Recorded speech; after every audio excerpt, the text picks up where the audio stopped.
Now, all the time, it is worth bearing in mind 1 or 2 showers are possible in parts of the southwest through this evening, overnight, and even tomorrow. You can't rule out a couple, particularly for Cornwall. Otherwise, it's going to be dry, and a lot of the cloud across central and eastern parts, that's going to burn away and become confined to just those North Sea coastal parts.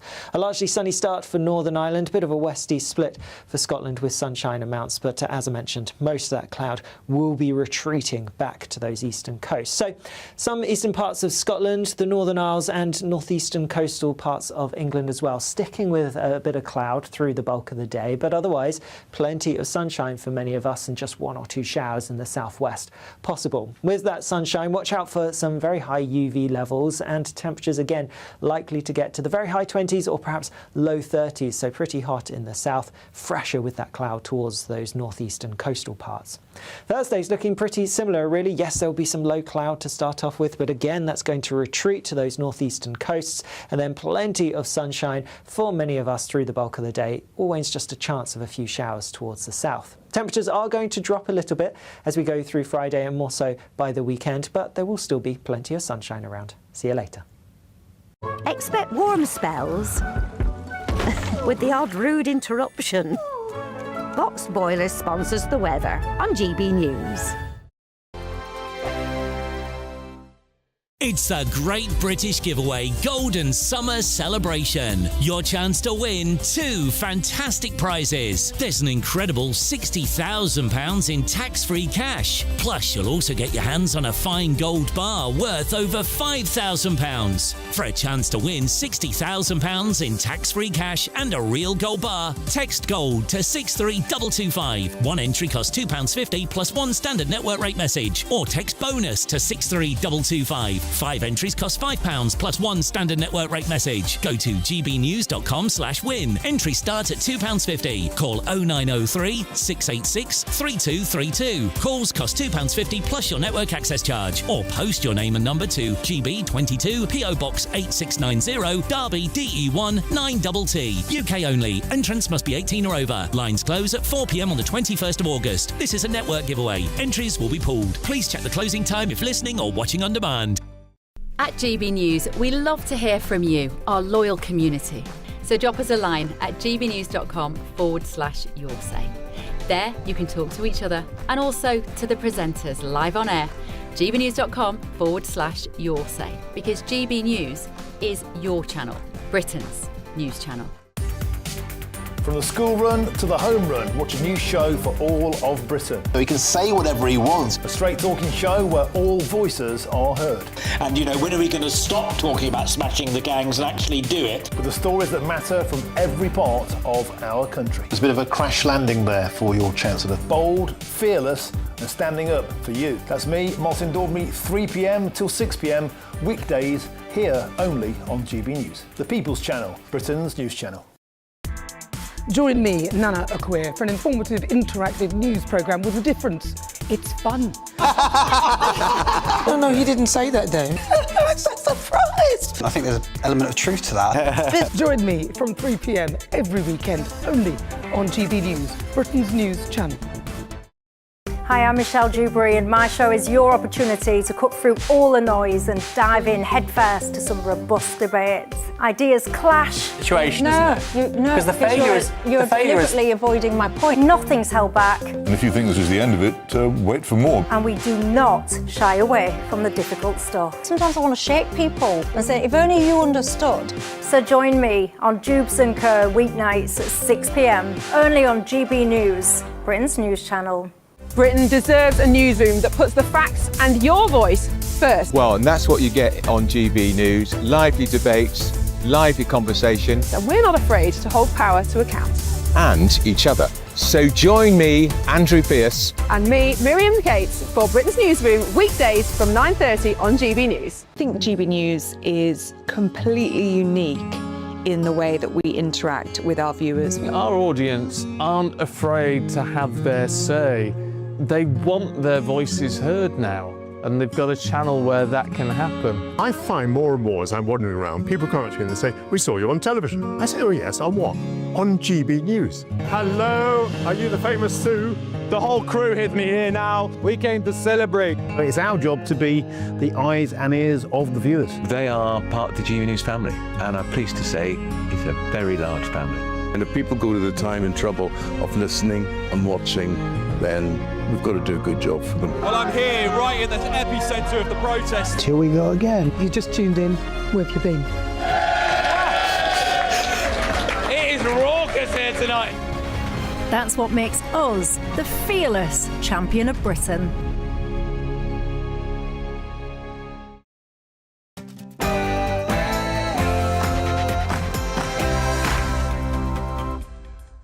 Live from London, England, this is GB News with the story shaping Britain and America.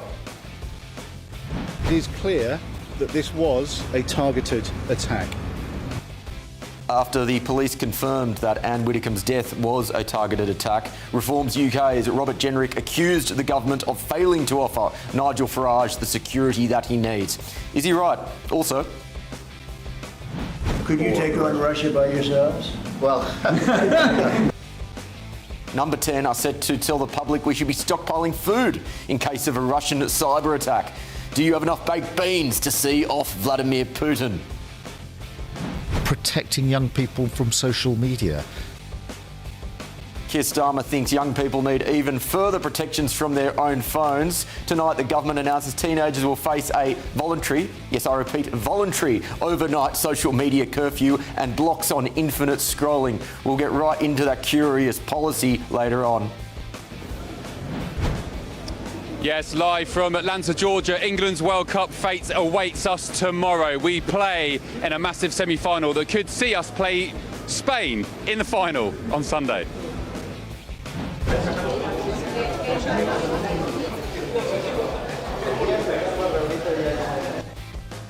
Well, on the topic of Spain, has their socialist Prime Minister lost control of his own amnesty for illegal migrants? I'll be hearing from a Spaniard on the millions of new arrivals heading for citizenship and what that may mean for their elections. Also, the answer, my friend, is blowing in the wind. The answer is blowing in the wind. Unbelievable. Ed Miliband looks set to miss out on being Britain's Chancellor. But who does Andy Burnham reportedly favour instead? We'll have all the latest. I'm Will Kingston, and this is The Late Show Live.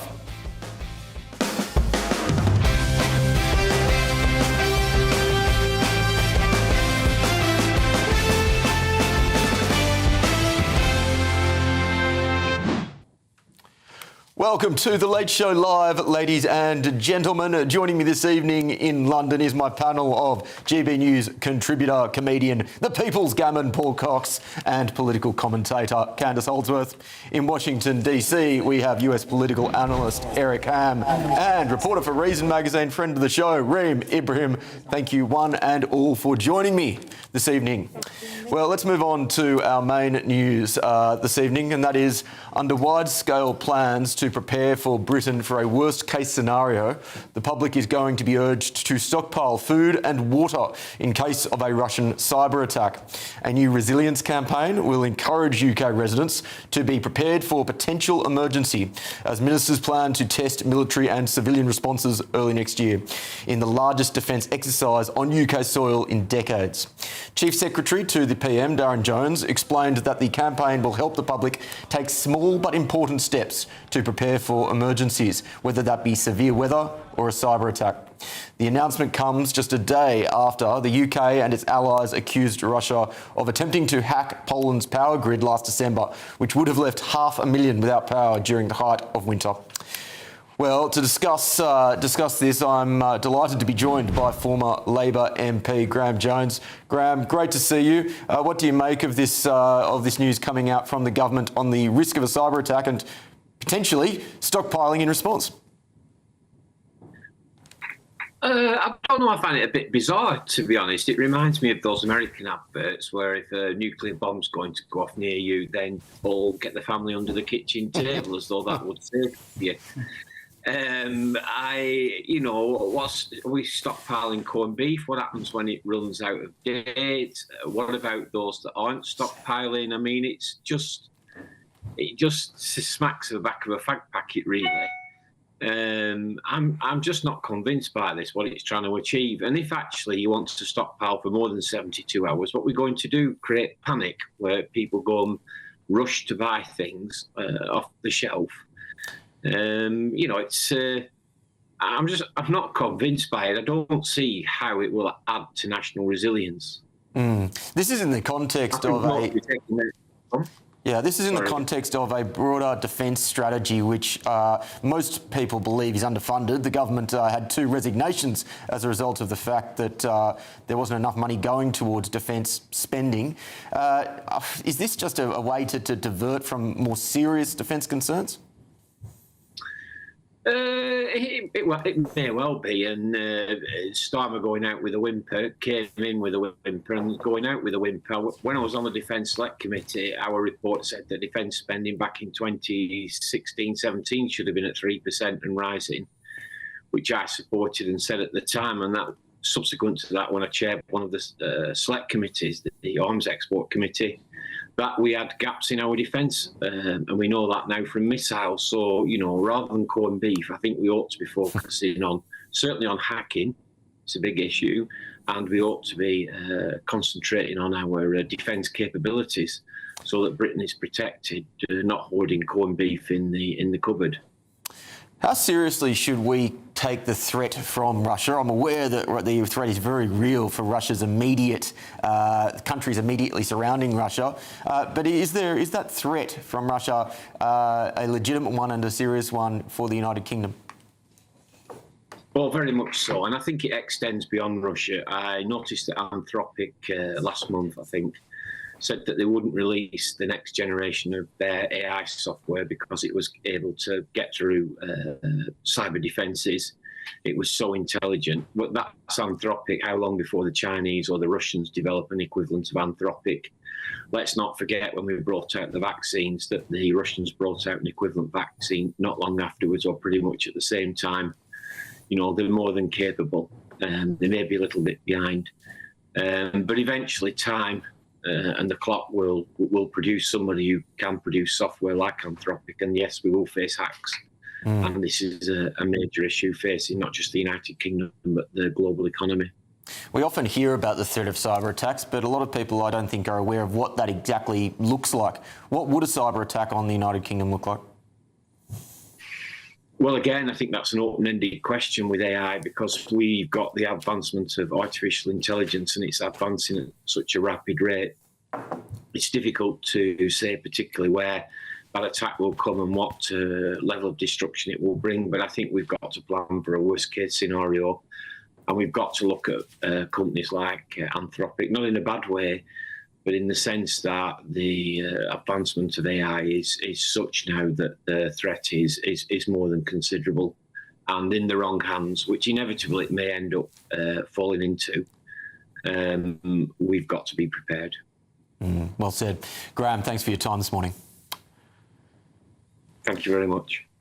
Let's go to my panel. We'll start in London. Candice, I'll go to you. Do you have enough baked beans to outlast the Russians? Absolutely not, no. I mean, I have such an issue with this. This is creating so much fear. This is really fear-mongering. I think for me, my biggest fear is that we just don't have the military defences. We are talking big against Russia. You've got Keir Starmer and Hermer. They had that video filmed with special forces boarding the Russian ship in the Channel. Yet we don't have proper missile defences. And yet you're telling ordinary people, like you say, to stock up on baked beans. That's not going to cut it. We are in very frightening times, and I fear we're being led by people who have no idea what they're doing. Paul, do you agree? Well, absolutely, I do agree. We've already had a number of cyber attacks. The hybrid war has been underway for a very long time. By hybrid war, I mean the boats you see coming across the Channel. That is not just an over-immigration issue. That's part of a coordinated attack from people who wish to do the country harm. Because within that are a number of terrorists or people that want to carry out rather heinous acts in the UK. And what better way to do it? We've had cyber attacks in huge organisations across the country, and I've been involved in one of them myself. Won't go into any detail, but not much information comes out into the media for very good reason, because these companies are in disarray for almost years after these cyber attacks happen. So what they're talking about is already happening. We already have a huge issue. We're not doing anything about it, and belittling it and talking about baked beans, which, by the way, I don't like at all. I've never liked baked beans my whole life. Don't say many baked beans. I think it does belittle it to the point where it becomes farcical. Candice is absolutely right. This is not what we don't need to stock up. What are we going to do? All it's going to cause is panic buying, and it's not going to fix anything. What are we just going to sit there in our pants and eat baked beans until the Russians finally get us? Let's get the thoughts from DC. I'll go first to you, Reem. Reem, what do you make of this? Is this just a silly diversion from a much bigger problem around defence spending in the United Kingdom?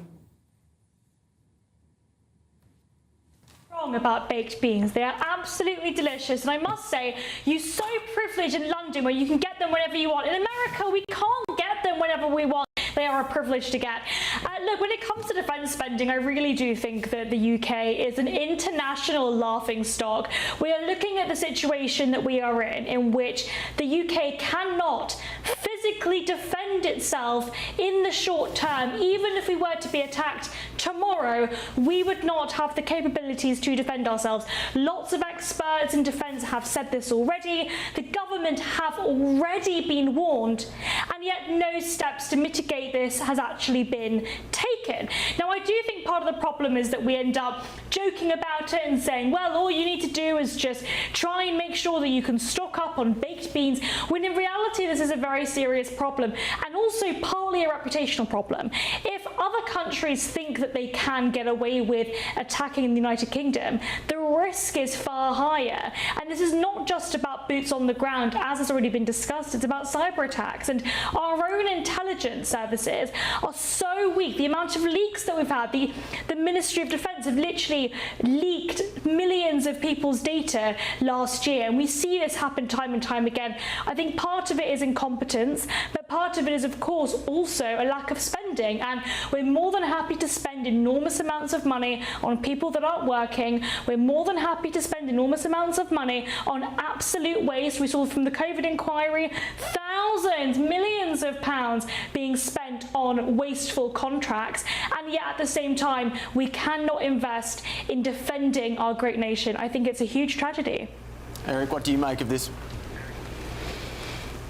Well, I think what we're seeing here is this is a bit of a head scratcher, because right now Russia is in crisis. They are experiencing a fuel shortage. They're telling people to stay at home because they simply don't have enough oil and gas to provide for the people of Russia. In addition to that, we see that Ukraine is actually pounding Russia through drones and other means. And right now, much like what we're seeing in the Middle East, you have Russia looking more and more like a paper tiger. So the fact that you have the UK now basically cowering, basically telling people to brace themselves for a pending cyber attack against a country that is already on its knees, it begs the question, quite frankly, why isn't the UK, and more importantly, why isn't all of NATO and Europe actually going on the offensive, given the fact that now what we're seeing here is Russia is looking more and more like they are in the death throes.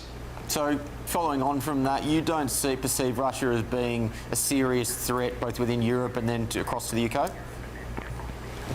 I think right now Vladimir Putin recognizes that his back is up against a wall, and we know we're talking about the largest nuclear power in the world. So he does have a very potent card to play, and I think it's because of those nuclear weapons why so much of the rest of the world is fearful that he might actually use them. But nevertheless, we cannot ignore the fact that this war has been going on for years now, and Ukraine is simply not had not had the ability, many thought, to be able to fight or last this long. And given the fact that they are, given the fact that we are seeing Russia's economy in a tailspin right now, and of course we see that Russia is literally losing men every single day. In fact, we know that now they're attempting to try to get people from Africa to actually continue to fight this war. So what we're seeing here is this is a country, this is an autocrat that is actually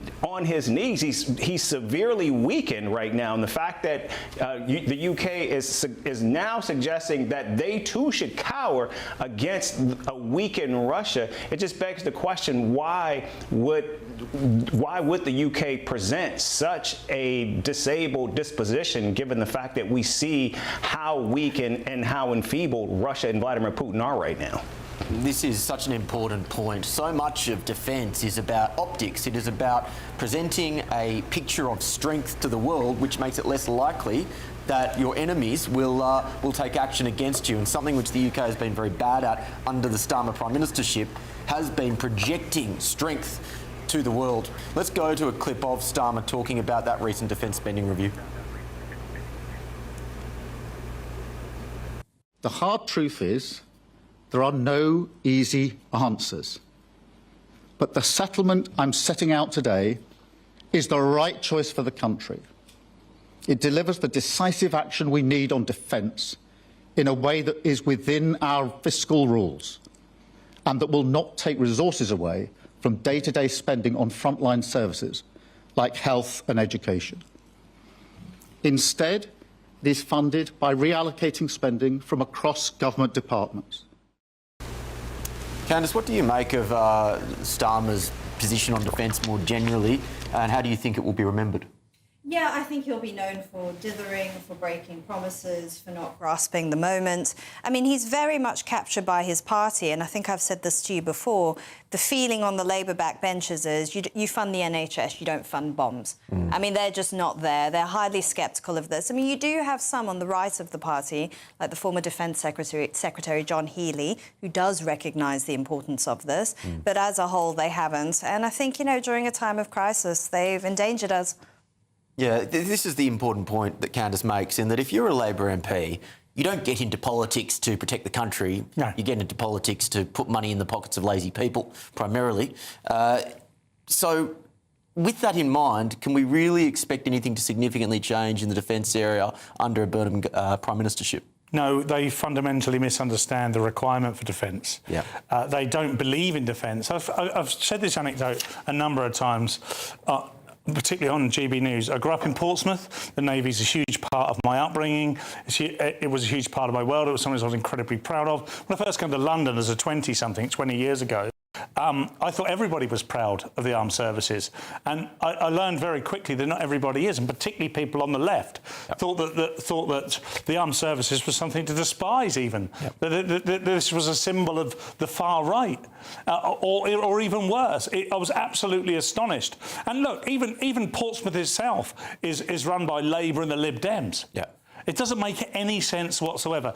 You have to really and truly invest. And by the way, 3%, 3.5% is nowhere near it. And as I've said a number of times before, at the moment, the 2.5% that we make, that we do contribute, includes the nuclear programme, which is a good % or two of that every year, and the pensions for everybody who's ever served in the armed forces, which I don't have a problem with, of course, but that's not investment in future defence of the United Kingdom. No, Candice?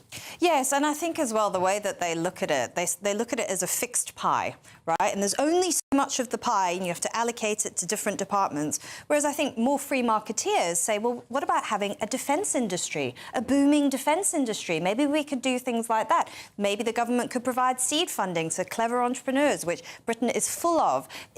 Having deeper capital markets so we can do the sort of heavy arms production that the US does, but they don't think that way. No, and that also would require an environment that rewards entrepreneurialism. It would require less regulation. It would require lower taxes.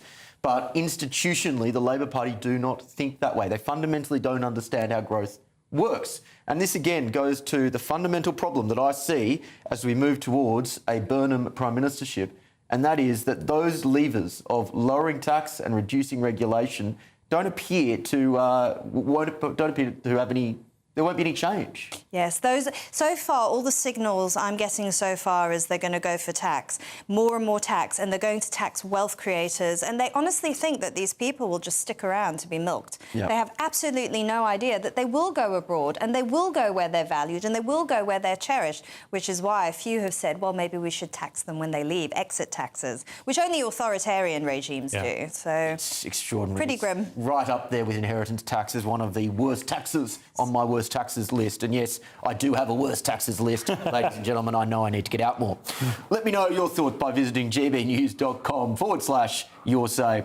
Coming up after the break on The Late Show Live, new questions surrounding security for MPs after it was revealed that Anne Widdecombe's murder was likely politically motivated. So is it safe to be in politics anymore? We'll be answering that question on the show on the People's Channel, GB News, after the break.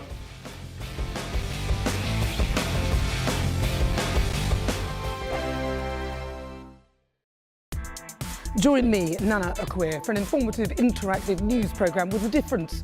It's fun. No, he didn't say that, though. I'm so surprised. I think there's an element of truth to that. Join me from 3 p.m. every weekend, only on GB News, Britain's news channel. Hi, I'm Michelle Dewberry, and my show is your opportunity to cut through all the noise and dive in headfirst to some robust debates. Ideas clash. Situation, isn't it? No, Because the failure is... You're deliberately avoiding my point. Nothing's held back, And if you think this is the end of it, wait for more. and we do not shy away from the difficult stuff. Sometimes I want to shake people and say, if only you understood. So join me on Jubes & Co. weeknights at 6 p.m, only on GB News, Britain's news channel. From cold mornings to warm family brunches, from football to tennis, in the car, in the kitchen. GB News Breakfast is there with the stories you need and the conversations that matter. Anyway, let's talk business. Well, it has been a historic night in British politics. It's astonishing, isn't it? We're here again to start your day just right. GB News Breakfast. Every morning from 6 a.m. Only on GB News. Britain's news channel.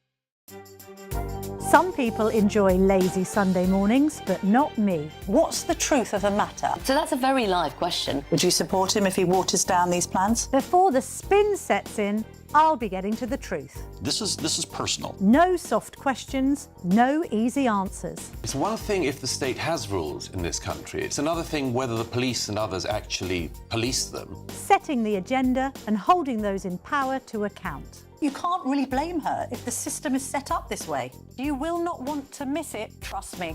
The Camilla Tominey Show, Sundays from 9:30, only on GB News. From the school run to the home run, watch a new show for all of Britain. So he can say whatever he wants. A straight-talking show where all voices are heard.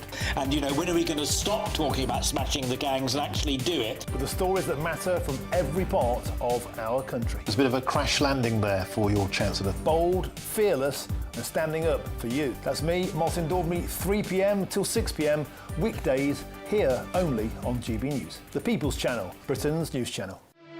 Here at GB News, we made a promise to tell your stories. And on the 6th of August, we're marking 5 years of doing exactly that. Celebrate with us by having your say. Join in the debates live on TV and radio. And meeting your favourite presenters across the country, from Leeds to Aberdeen, from Belfast to Barry Island. Plus, join me in Essex for our biggest live show of the year. Scan the QR code or visit gbnews.com/celebrate. Terms and conditions apply.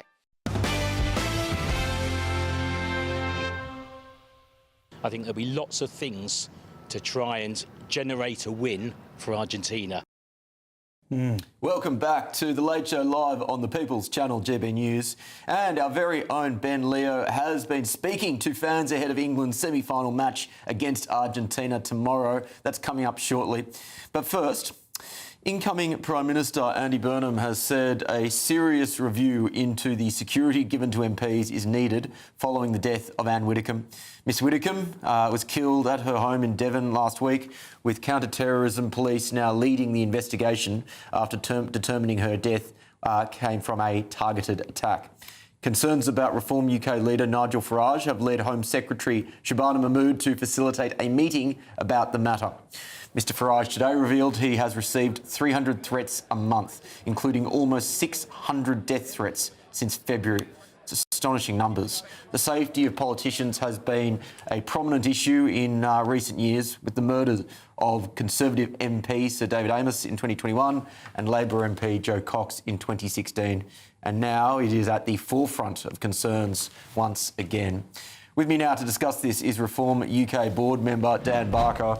Dan, welcome. Zia Yusuf said on X a few days ago that the government does not care at all about the security of Reform MPs. Do you agree with him? Good evening, Will, and thanks for having me on. I think he makes a valid point. I mean, you know, in the few days that followed Charlie Kirk's tragic death, when threats to politicians on the right were escalating in the UK, you know, baffling, the UK government, Parliament decided to cut Nigel Farage's security support by 75%. You know, unbelievably. And so, you know, the party stepped in and provided support for him, you know, to make sure that he was adequately protected. So I think Zia makes a valid point there. Do you think that politicians are safe in this country? I think certainly there's a lot more anger and violence directed towards politicians, not least evidenced by the two deaths you mentioned before, Joe Cox and David Amos.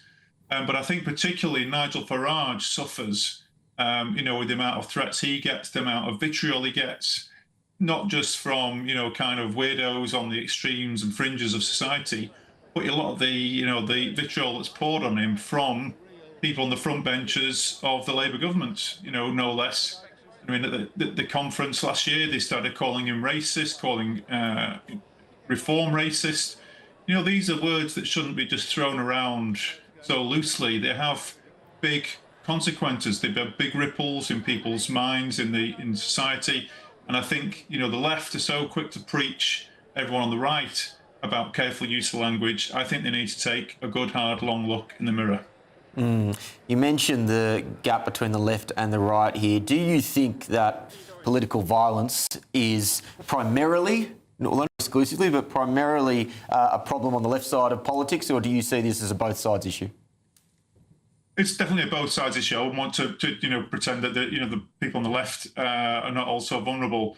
But at the moment, you know, the left are in power. The establishment arguably is left-wing, and parties like Reform are anti-establishment parties. We're challenging what they have built. We're challenging what they say matters. And so we come under a lot of attack. And of course, people are here and see these attacks. And I think they're, you know, easily influenced. I mean, we'll probably find out in due course what really was driving this young man who's suspected of murdering Anne Widdecombe. But I suspect that, you know, he was a very impressionable young man, and, you know, he's been radicalised in some way. I wouldn't be surprised if that's the conclusion that comes out eventually. So we've got to be very careful. And I do think that politicians on the right and parties such as Reform, and particularly Nigel Farage, are much more bigger targets at the moment. The Home Secretary has, of course, offered Farage a meeting. Do you expect the outcome of that to be a positive one? Well, that's good news, but it's sad and it's a shame, really, that it takes the death of a senior, well-respected politician like Anne Widdecombe to prompt a meeting like that. You know, this should have happened months ago. You know, Nigel Farage shouldn't have, and Reform, we shouldn't have to be putting our money, hand in our own pocket to protect him, even if you don't agree with a word he says or what he stands for or what Reform stands for. You know, for the sake of democracy, you know, we're polling at over 30%. We have been doing for the last 350 polls. We've got massive public support. We're winning seats at every level of government. It's undeniably the public supports what we're saying. We're winning the battle of ideas.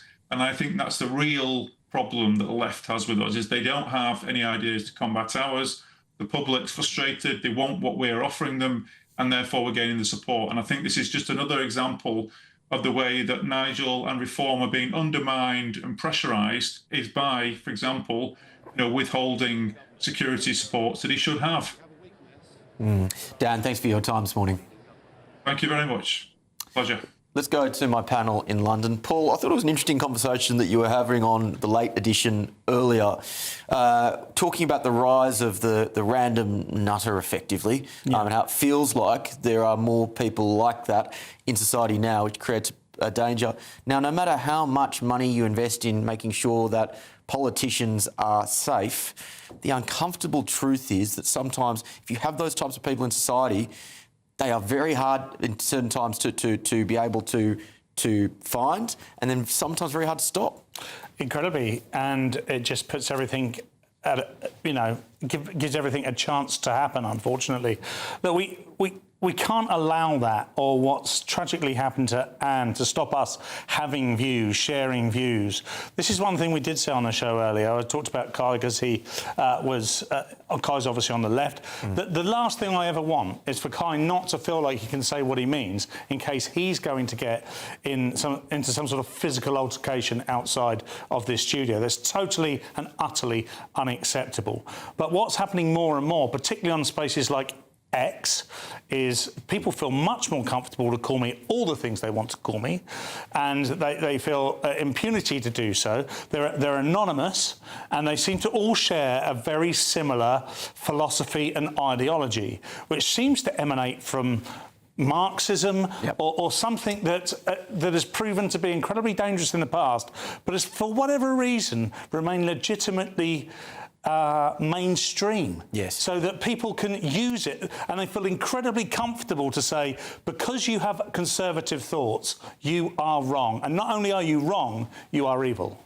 That's the really critical point. It is the moral dimension that so many on the left put on politics. Now, I don't think leftists are evil necessarily. I think they're misguided. But I don't think they're bad people for being left-wing, whereas too many people, Candice, and I think this is a problem primarily on the left side of politics, place that moral dimension on what should just be a consideration of how to effectively put the right policies in place in a country. Yes, they see you as beyond moral consideration. I mean, I remember when Charlie Kirk was murdered, and I was having discussions with friends of mine on the left, and they would say, well, he shouldn't have been killed, but... Yes.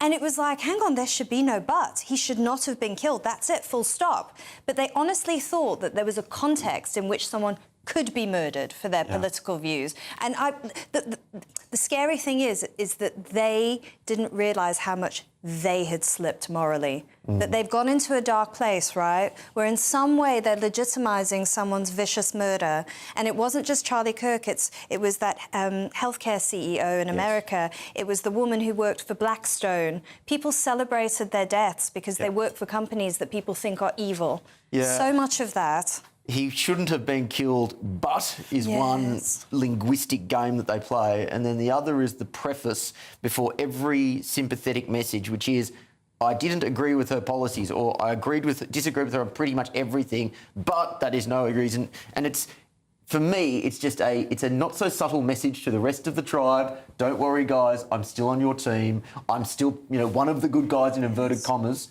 And as a result of that, please don't boot me out of, the lefty alliance. Absolutely. Let's go to DC. Eric, I'll go to you first, because unfortunately America has also had significant problems with political violence in recent years. What do you put down the rise in political violence across both the UK and the United States?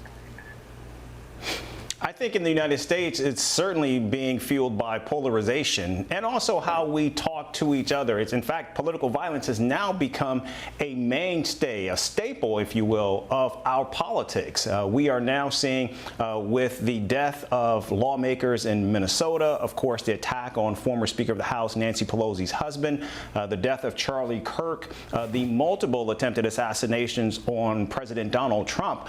This has now become as much as a common mainstay of our politics as it is simply watching a campaign commercial. And of course, we see the deadly consequences and the impact. But what's so striking about it is it shows no signs of actually dissipating in terms of the language and the vitriol that we continue to see. So even though after every attack, after every death, there are calls for there to be a tamping down, unfortunately, we just don't see see that. And many believe that perhaps that will change if and when President Donald Trump exits the stage. But I think the political violence, as well as the polarization that fuels it, I think it's here to stay, at least for a while.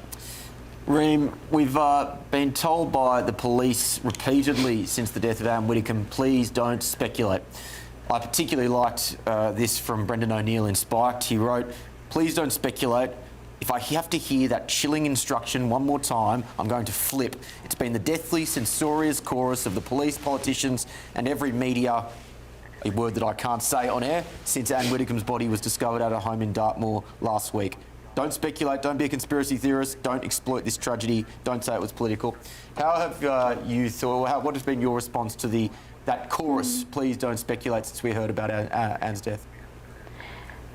I share Brendan O'Neill's perspective on this. I mean, I think the idea that the state apparatus and officials are telling the public what they can and cannot say, or what they can and cannot think in light of somebody's murder.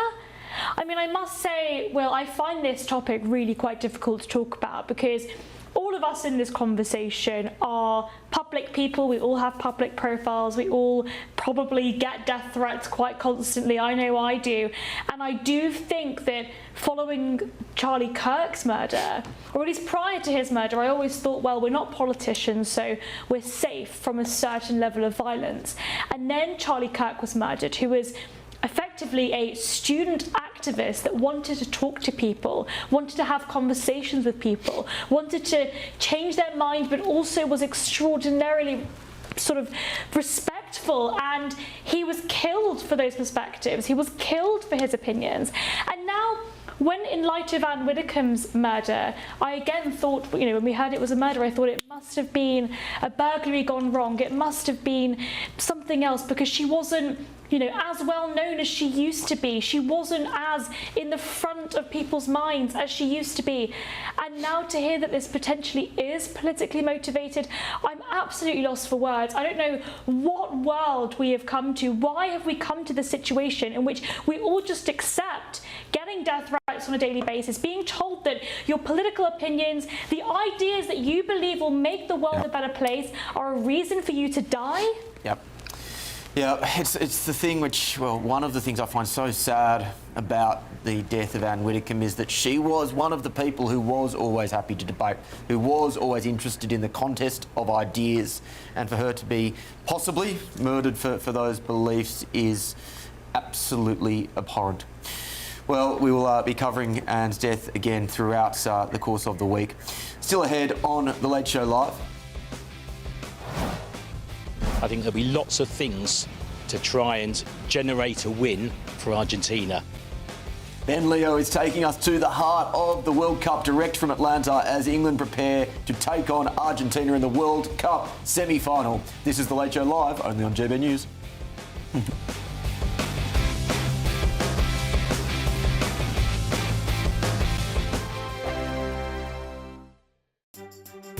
Some people enjoy lazy Sunday mornings, but not me. What's the truth of the matter? So that's a very live question. Would you support him if he waters down these plans? Before the spin sets in, I'll be getting to the truth. This is personal. No soft questions, no easy answers. It's one thing if the state has rules in this country. It's another thing whether the police and others actually police them. Setting the agenda and holding those in power to account. You can't really blame her if the system is set up this way. You will not want to miss it, trust me.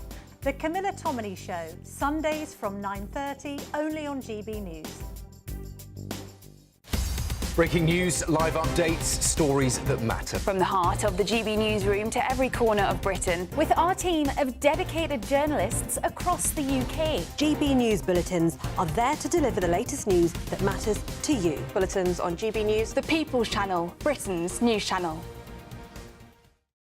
Hi, I'm Michelle Dewberry, and my show is your opportunity to cut through all the noise and dive in headfirst to some robust debates. Ideas clash. Situation, no, isn't it? Because the failure is... You're deliberately avoiding my point. Nothing's held back. And if you think this is the end of it, wait for more. And we do not shy away from the difficult stuff. Sometimes I want to shake people and say, if only you understood. So join me on Jubes & Co. weeknights at 6 p.m, only on GB News, Britain's news channel. Westminster's full of talk, but out here, it's the real world. Am I allowed to talk now? No, that's it. This is where it matters, real people and real lives. That's what politics is all about. In fact, has Trump made a good start?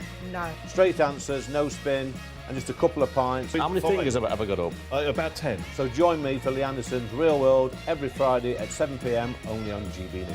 The People's Channel, Britain's news channel. I've been in Westminster for a long time, but I know that though power may be here, its effect on people's lives is across the whole of the country. We may be where rules are made, but it's where they're implemented that matters. Join me, Jacob Rees-Mogg, for forthright and frank discussion on where Britain has come from, where it's going, and where it will end up. That's State of the Nation, Monday to Thursday, 8 to 9 o'clock. Vox Populi, Vox Dei. From the school run to the home run, watch a new show for all of Britain. He can say whatever he wants. A straight-talking show where all voices are heard. And, you know, when are we going to stop talking about smashing the gangs and actually do it? With the stories that matter from every part of our country. There's a bit of a crash landing there for your Chancellor. Bold, fearless and standing up for you. That's me, Martin Daubney, 3 p.m. till 6 p.m, weekdays, here only on GB News. The People's Channel, Britain's news channel.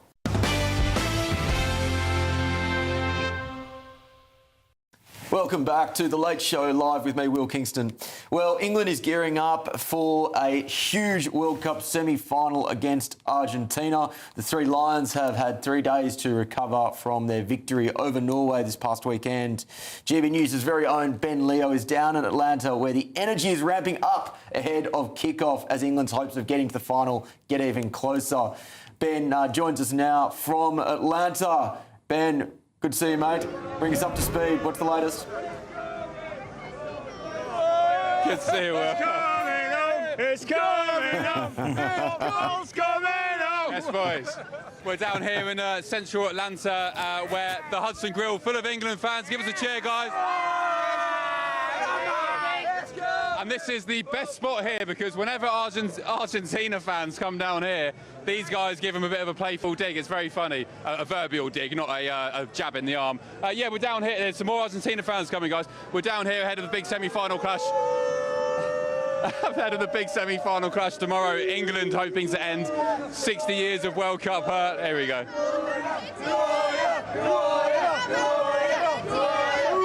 It's all good-natured. There we go. It's all good-natured. What's the score going to be tomorrow? I suppose we are winning. Close game. Argentina win. How's that? Okay. Good luck. Right, come on, let's go and speak to some people over there. Britain, never, never, never shall be slain. What's your name? Rob. Rob and? Aaron. How you doing? How's your World Cup? So far, so good. We're going to get through to the final by hook or by crook. I said if we make it to New York, and your dad told me off. Yeah. Why are you being so pessimistic for? I've been confident for 5 weeks. What do you mean if? Yeah, we're making it. When? Score tomorrow? I think it's going to be 3-2 extra time. Close game. Yeah. Close game. Controversial. Penalty. VAR. Red cards. Argentina. We know Argentina. Argentina. FIFA is against us. Yeah, I agree with you on that front. Tango, nice to see you. GB News viewers, if you aren't aware of Tango, England legends, travels to how many games over the decades? Most games? Every game. Every single competitive game? Every single competitive For how many years? England legend. 30 plus. And how are you feeling at this World Cup? How does it compare to previous competitions? Very confident of me, very confident. I think it's going to get messy. It's not Lionel Messi. Yeah. It's Bellingham and Kane Messi. Hey, you've done this before, it's not your first rodeo. Yeah. Boys, how are you feeling ahead of tomorrow? Where are you from in the UK? I'm from Sheffield. Wednesday? The Wednesday, definitely, 100%. Score tomorrow? Score tomorrow. England win 2-0. More importantly, what's the plans tonight? Bolton. Get smashed, recover, go again tomorrow. Get smashed the Argies. Get smashed after our victory tomorrow night. Party like we've never fucking partied before. I say that. I'm sorry for the language. You're getting smashed, the Argies are getting smashed, and then you're getting smashed again. Thank you, appreciate it. Any words? Hello. We live in Kentucky. Are you in Kentucky? Are you English or American? English and American. Oh, well done. When did you move to Kentucky? Why did you leave? 29 years ago. Wow. Yeah, been waiting for this for 60 years. You saw the World Cup win. Yeah? This is why we're here. You weren't supporting the USA then? We were. until they went out. This is going to be awesome. Thank you, guys. There we go. Well, I'm losing my voice. I'll throw it back to you unless you got any questions. No, Ben, we'll leave it there for now, but we're going to go back to you again in the next hour. Those English fans will warm the hearts of many GB News viewers and listeners. Paul, how are you feeling about the game tomorrow? Yeah, I'm excited about the game tomorrow. You can't not be excited. In years gone by, definitely would have been filled with sort of dread, fear, panic that we're just going to throw it all away. But this is a good team with a good manager, and I see us doing well tomorrow, and I see us doing well continually in tournaments, just like we have done. Candice? Yeah, don't we all love Thomas Tuchel, eh? He doesn't take any nonsense. He's sort of like, you're going to be good. And I think us Anglos, we need a bit of German iron, you know? Fight. Because I think the English, we sort of play defensively. We're like, oh, just don't let them score, don't let them score. But he's like, no, fight, take it to them. Exactly. So, yeah. I think this is an interesting trend in English sport more generally in recent years, and that traditionally English teams have had a defensive mindset in cricket, in rugby, in football, and then you've had this very conscious reversal of that. In cricket, you've had Bazball. In rugby, you now have talents like Marcus Smith and Henry Pollock, who are have a lot of flair and attacking instincts. And similarly in football, you're seeing the same thing. So the whole kind of, stodgy England stereotype is now at the Well, a couple of things have happened. One is we've got fed up of losing, so there has to be another way. We've looked at it and gone, there has to be another way. We can't keep defending these losses. And then, of course, that's encouraged these players to come through. The type of players you were mentioning there across the sports probably wouldn't have had the same look in previous regimes. Yeah, no, that's exactly right. Well, ladies and gentlemen, we hold out hope for a World Cup final berth at the end of full time tomorrow. First, however, let's delve into some of the main stories on the front of tomorrow's papers. We had The Sun. It's in your hands now, lads. We have The Express. Roar them on. The Times, Widdicombe suspect map may have targeted other MPs, I should say. The Telegraph, Alzheimer's drug could stop the disease. The Mirror, you can do this. The Mail, Widdicombe suspect probed over left-wing extremism. The Guardian, police examine possible left-wing motive for Widdicombe murder. And we will get you more papers throughout the course of the morning. But first, I want to show you possibly the most cringe social media clip that I've seen all year, and it's a very hotly contested field. So Keir Starmer's close ally Lord Hermer, the Attorney General for England and Wales, released this social media clip giving his thoughts on the European Court of Human Rights. Let's take a look and try not to cringe. Attorney General, if the pen lands in the pot, we leave the ECHR. Really? All right. Oops. So, 3 reasons I'm really glad I missed. Firstly, I believe that government protects people's rights. It doesn't take them away from them. Secondly, the rights in the ECHR are our rights. They're fundamental rights. They're your and our human rights. And thirdly, you know what? I think the world's a better place when we come together with 45 other nations across the Europe, united in our shared values. Paul, we can discuss the substance in a moment, but can we talk about the weird camp delivery? Well, yeah, it seems to be a style that they've adopted.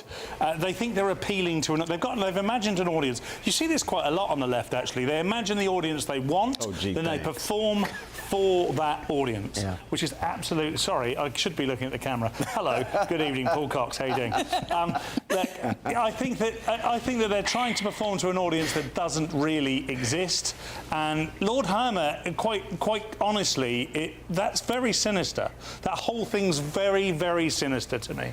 Yeah, it is sinister, Candice, but it is fascinating how no one obviously in his inner circle, none of his advisors, stopped to think, this looks odd, it looks weird, and it certainly doesn't achieve what I imagine he's trying to set out to achieve, which is getting people on board with staying in the ECHR. Yeah, I think, because what it showed is he feels contemptuous of people who oppose leaving the ECHR. And I think within his milieu of human rights lawyers, everyone thinks the same way. And I don't think he's grasped just how much his international law, as practiced by very left-wing human rights lawyers, has been discredited.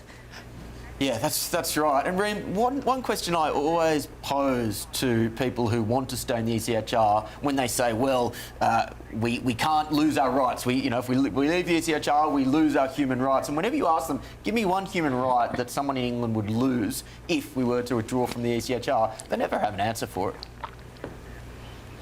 That's right, and unfortunately, despite the fact that we are members of the ECHR, there are lots of our individual rights that are being taken away. So, for example, freedom of expression, freedom of assembly, those particular freedoms that I always thought were always a given in the United Kingdom, and we are now seeing an average of 12,000 people a year being arrested just for online speech crimes. So I definitely do think that there are some issues there, and clearly the ECHR isn't the solution. However, I will say, I don't mind the video style. I thought he came across as quite warm, and actually I think a lot of young people would be quite attracted to those kind of videos. I think we need to see politicians that are actually better at communicating on camera, better at communicating in short form and in more easy to understand language. And unfortunately, lots of politicians on the right are not that great at it. I mean, with Reform UK politicians as an exception, Nigel is great on TikTok, but everybody else is pretty terrible doing TikToks and short form videos. So maybe we've got a lesson to learn from Lord Heather. Well, thank you for providing the balance there, Reem, because I'm not sure I had it in me to do it. Eric, there is a growing scepticism in this country of international law and international institutions. I noted recently that Marco Rubio came out with a proposal to dismantle the ICC, the International Criminal Court. That's very much along similar lines. What do you make of that? Well, yeah, the United States is not even a party to that, but you're right. Here in the United States, the Trump administration is certainly eschewing multilateralism, multi-engagement. We just saw last week, of course, at the NATO summit where President Donald Trump was certainly going after many NATO nations for either not spending the requisite amount of GDP or for refusing to come to the aid of the United States in its ongoing war in Iran. And so I think what we're seeing here is this is certainly becoming a trend, but also I think we have to be careful because this is something that I think plays into the hands of Vladimir Putin, who we know has wanted to see the demolition of many of these multilateral institutions that have undergirded and, of course, been a beacon of global democracy for nearly a century. There's no such thing as global democracy. Democracy is not global, it is national. And I do think that we've got to be very clear about this. Democracy does not equal freedom. There are lots of freedoms that are being taken away in many what we call democratic countries as a result of democratic people voting in terrible policies. You know, the UK is technically a democratic country, but it's not particularly free. You're not free as a business owner. You're not free to say what you want, when you want on social media without fear of being arrested. In the United States is not a free country because it has democracy. It is free because of its constitution. It's free because of its founding fathers making those principled decisions to enshrine individual rights. And freedom in the United States ain't free. We see journalists that are being targeted and attacked. We just saw yesterday an ICE member actually kill an individual in his vehicle. That has taken place now over multiple jurisdictions. And we see the President of the United States continually targeting people that he believes to be an enemy of his. And of course, we see how the President has now began to call for funds to actually allow for resources for those who actually targeted the United States on January 6th. So if we want to talk about freedom, I think there's freedom and then there's autocracy. And I think we need to be clear about what it is we're saying and what we're talking about. Paul, I just want to round out the conversation on Lord Hermer. I note that he left out the reason why so many people are opposed to the ECHR, because it stopped the country from deporting thousands of migrants and foreign criminals, which again has just eroded trust in immigration more generally. Do you have any faith? We've heard from Shabana Mahmood make some noises that there is the possibility of reforming the ECHR. Do you have any faith that a Labor government would do so? No faith whatsoever. Anyone who employs someone like Hermer or Starmer is not inclined in any way whatsoever to make the changes required to save the country. That's a bold statement, I know. I don't want to give it any extra gravitas, but we do need to save this country. And at the moment, this country is suffering an invasion, and the people that can actually do something about it are refusing to do on ideological grounds. What Hermer is doing there, this is where I disagree with Reem, he's using that tone in a sinister way to encourage young people on board. He's not doing it because he feels their compassion. He's doing it because he needs their compassion in order to deliver what he wants to do. When he's out of government, he will continue to do this. He will make millions of pounds from doing this. So let's not take Lord Hermer and believe that he is someone who means well. He means well for Lord Hermer, and he means well for the philosophy. Well, the reality is that he has defended a who's who list of enemies of the United Kingdom. Now, look, I know everyone deserves to have representation and to serve defence, but it's just extraordinary the pattern that he has chosen of so many people who seem to despise the country and despise its values. There is so much more coming up in the next hour on The Late Show Live. Ladies and gentlemen, including this.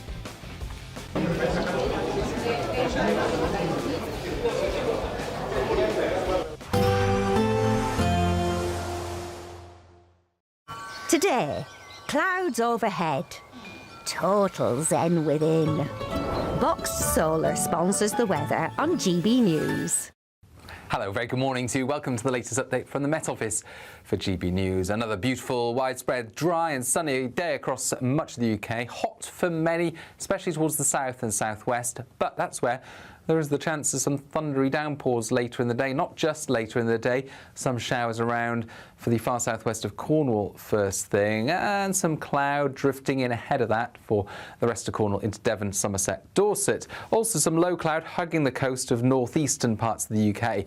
Most places, though, inland, dry, sunny and feeling hot. Mid-20s in the north, 30 Celsius further south. So this long-running heat wave, for some places, it's the 12th day of heatwave conditions, and it's extensive across the UK, although always cooler across the north and northeast of Scotland. Dry, yes, but I think for Shetland, Orkney, the east coast of Scotland, still some cloud around the rest of Scotland. Blue skies as we end the day. Temperatures at 6 p.m. still at 24 Celsius for Glasgow, 23 for Belfast. England and Wales, mid to high 20s widely at this stage.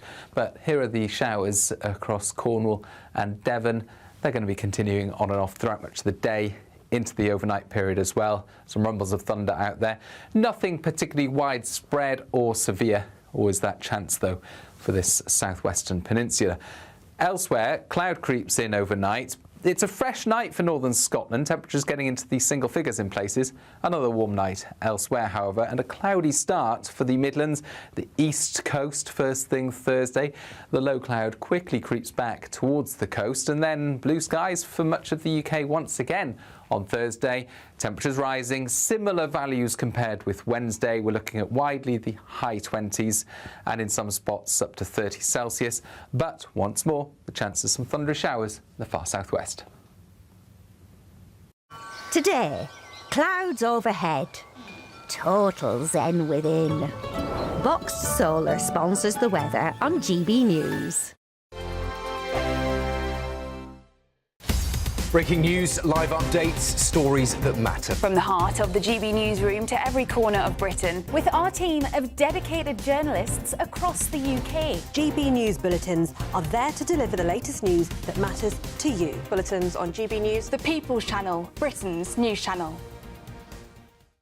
From cold mornings to warm family brunches. From football to tennis in the car. In the kitchen. GB News Breakfast is there. With the stories you need and the conversations that matter. Anyway, let's talk business. Well, it has been a historic night in British politics. It's astonishing, isn't it? We're here again. To start your day just right. GB News Breakfast. Every morning from 6 a.m. Only on GB News. Britain's news channel. Westminster's full of talk, but out here, it's the real world. Am I allowed to talk now? No, that's it. This is where it matters. Real people and real lives. That's what politics is all about. In fact, has Trump made a good start? No. Straight answers, no spin, and just a couple of pints. How many fingers have I got up? About 10. So join me for Lee Anderson's Real World every Friday at 7 p.m. only on GB News. The People's Channel, Britain's news channel. At GB News, we love to hear from you, our loyal community. So drop us a line at gbnews.com/yoursay. There you can talk to each other and also to the presenters live on air. gbnews.com/yoursay, because GB News is your channel, Britain's news channel. Join me, Nana Akwe, for an informative, interactive news programme with a difference. It's fun. No, he didn't say that, Dave. I'm so surprised. I think there's an element of truth to that. Join me from 3 p.m. every weekend, only on GB News, Britain's news channel. You want to know what's really going on in the corridors of power? Labour don't know what to do with you half the time, and that makes you quite lethal in the chamber. Get behind the headlines with Chopper's political podcast. Join me, Christopher Hope, as I sit down with the great and the good of British politics. We'll see where this ruling takes us. These are the stories shaping our nation. Chopper's political podcast, available now on all platforms. Listen in and stay ahead.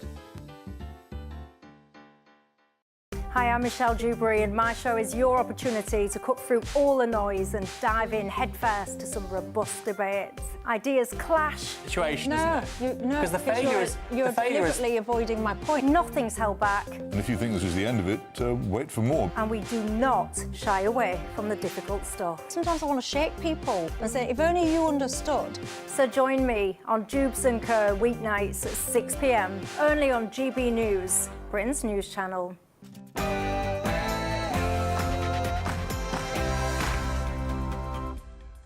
Live from London, England, this is GB News with the stories shaping Britain and America. It is clear that this was a targeted attack. After the police confirmed that Anne Widdecombe's death was a targeted attack, Reform UK's Robert Jenrick accused the government of failing to offer Nigel Farage the security that he needs. Is he right? Also, protecting young people from social media. Keir Starmer's added again more digital authoritarianism. He thinks young people need even further protections from their own phones. Tonight, the government announces an optional, I stress optional, overnight curfew for teenagers and blocks on infinite scrolling. We'll get right into that debate. Also,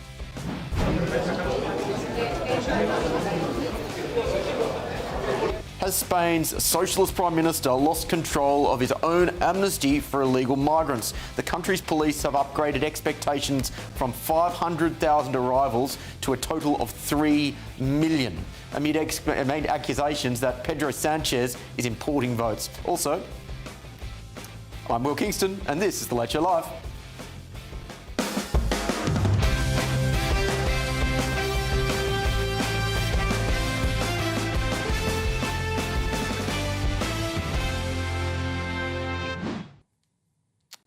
Welcome to The Late Show Live for our second hour, ladies and gentlemen. I'm once again joined by a wonderful panel, GB News contributor Paul Cox and political commentator Candace Holdsworth. In Washington, DC, we have US political analyst Eric Ham and reporter for Reason magazine, Reem Ibrahim. Thank you once again for tolerating me for another hour, team. Let's go to the breaking news of the evening. 16 and 17-year-olds will face a voluntary overnight social media curfew under new plans announced by Technology Secretary Liz Kendall. The changes are part of the government's wider restrictions on social media for children and will see default settings to prevent older teens from accessing social media between midnight and 6 a.m. It will turn off features that keep users hooked, including endless video reels and algorithmic feeds. Ms Kendall said that the latest measures will prevent exposure to the most addictive features of social media, but critics are questioning the effectiveness of the measure as teens will be able to switch off the default settings. So do British teens need even more ways for their freedom to be restricted? Let's open this up to debate. We are joined by former Conservative MP Tobias Ellwood. Tobias, good to see you. I'll start with you. I don't have teenage children, but I remember being a teenager. And if there's one thing I know about teenagers, it's that if you put a voluntary curfew in place, I think we all know, how kids will approach it. How can they put this this order in place with a straight face? It is a good question, but I think there's a bigger challenge here of social media. I mean, I didn't have social media when I grew up. I have teenage children myself, and it has affected their way of life and made it very different to perhaps the lives that you and I grew up in. And it's the interaction, the comment that takes place. Social media is a form of information. It's ability to communicate. It's how we form relationships and so forth. The impact on it is absolutely phenomenal. It's game changing. It's societally altered the way we go about our lives, and the tech companies have advanced and ran away, I think, with the technology itself, largely ignoring any of the unintended consequences from the addictive behavior that's having an impact on children's mental health. You've got online bullying that takes place, and also you've given space to predators to pursue victims too. I hear what you say about the challenges to, freedoms and so forth, but it's only in the absence of the tech companies taking greater responsibility that's led to governments across the world, in fact, looking at the impact of social media on the young and the call for a ban on social media for under 16s and so forth, so children are protected from harmful content, unsolicited contact with strangers, and actually help kids enjoy a more normal, less screen-addicted life that you and I, perhaps enjoyed. So it also was made very clear it's not a complete ban of using the internet. You'll still be able to use things like WhatsApp and so forth, and Signal. This is about some of the aspects of social media that, as I stressed, the tech companies have yet to really control themselves. You touched on algorithms too. So the world, in fact, is on a learning curve, given the fact that these social media platforms have absolutely changed our lifestyles completely from one generation to another.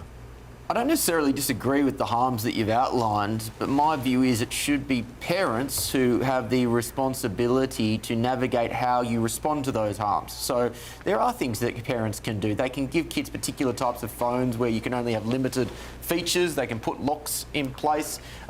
Why shouldn't this be the domain of parental responsibility as opposed to state intervention? Because you actually began this discussion by saying that children will find a way. When you try and ban something, that actually it becomes more attractive. The harm that is causing to mental health, the bullying that also takes place in the social media platforms, and the predatory nature that can I finish my sentence? That strangers can then now actually prey on youngsters. This is a whole world of concern that we should absolutely, quite rightly, as we're doing now, have a discussion and a debate about. And until there is arguably greater responsibility by the tech companies themselves to control these algorithms and to make sure that this digital world is policed, then governments, I think, from my perspective, having been a legislator, it's quite right that you actually put the safety of children first. But I hope it won't be permanent. I hope this is something that we can advance. As I say, it's not going to go away, but we do need to have guidelines and reassurances and rules which we can all abide by that keep our children safe as possible. Reem, you are a libertarian. I can't imagine that you're a fan of this policy. I'm absolutely astonished, if I can be frank, that we hear Conservative politicians. I know Tobias Ellwood is not the only person in the Conservative Party to support these kind of absolutely atrociously draconian policies. The Conservative Party themselves have also come out in support of the under-16 social media ban. Let's be very clear about what this actually means in practice. So when we're banning social media for under-16s, that That means that every single adult will be required to prove their identity to use the vast majority of the internet, which is what social media makes up. So we are asking every single adult to do so. Now, with this particular policy proposal, where they are saying that 16 and 17-year-olds will be enrolled in this voluntary curfew, being told that as a 17-year-old you're studying for your A-levels, you are a year away from going out to university, and you are not allowed to go on YouTube past a certain time at night, this is absolutely outrageous nanny state rubbish. And I really must stress, this idea that social media, the internet, the online world is all bad is entirely incorrect. I didn't say that. I didn't say that at all. I did not say that at all. There is no evidence that there are online harms. Let me finish. Let me finish, Tobias. I'm sorry, there but is no evidence that social media directly harms children's mental health. There is plenty of evidence that children that already suffer with mental illnesses may be more inclined to use social media. However, we've seen with the Australian example, many young people who are living in the outback, perhaps particularly in the countryside, do not have everyday access to seeing their friends. Those are the children that are isolated. Those are the children that are unable to access community online. When you see young boys and girls who potentially may be homosexual, that perhaps are in families that are unforgiving and do not accept that, those children are the children that are left out of online communities. Okay. Social media is a representation of the real world, and it is absolutely outrageous that people think it's the state's role to control it. All right, there's a lot to unpack there, Tobias. Right of reply. Yeah, I mean, it's, as I say, this is a debate that needs to mature and evolve, because when I grew up, and I think when some of us in this discussion grew up, we did not have this, and therefore there needs to be some form of guidelines. I'm sorry to say, but here in the UK, we've had individual children commit suicide because of the bullying that takes place in social media platforms. That is something of a concern. Children commit suicide one at a time. 50 years ago, before social media was invented. Reem, one at a time. Tobias. So you can't ignore that. You can't. That needs to be dealt with in a mature way, to say how can we actually prevent the online bullying, which does then can lead to suicide. On top of that, you've also got to say that you hope that we can advance our rules and society can develop the sense of responsibility that we have with this. But and there is good aspects of it. You've touched on a few. But unfortunately, if there certainly are predators that can then take advantage of this, the anonymity of the whole of social media is another concern too. From an adult perspective, I have huge concerns. The fact that, if you participate in the debate, you can actually, we had a Southport murder took place here that you might be familiar with, and riots then took place because anonymous voices were agitating in a way that you could not do in person. You could not do in the real world, but you can do online. So it's actually affecting politics as well, with the anonymity of social media too. So as I say, this is culturally a huge change, generationally, and we have to have a mature debate about it. But the algorithms right now, I'm afraid, are very, very dangerous. And parents, the absolute majority of parents, polling shows here, are very much in support of greater controls and indeed following the Australian model of what they're doing there. It won't be perfect. We absolutely know that people will find ways around it, but ultimately when you've got a choice between what we have today and giving children a lifestyle which is less dependent on screens and without the dangers, then they would want to go for the Australian model.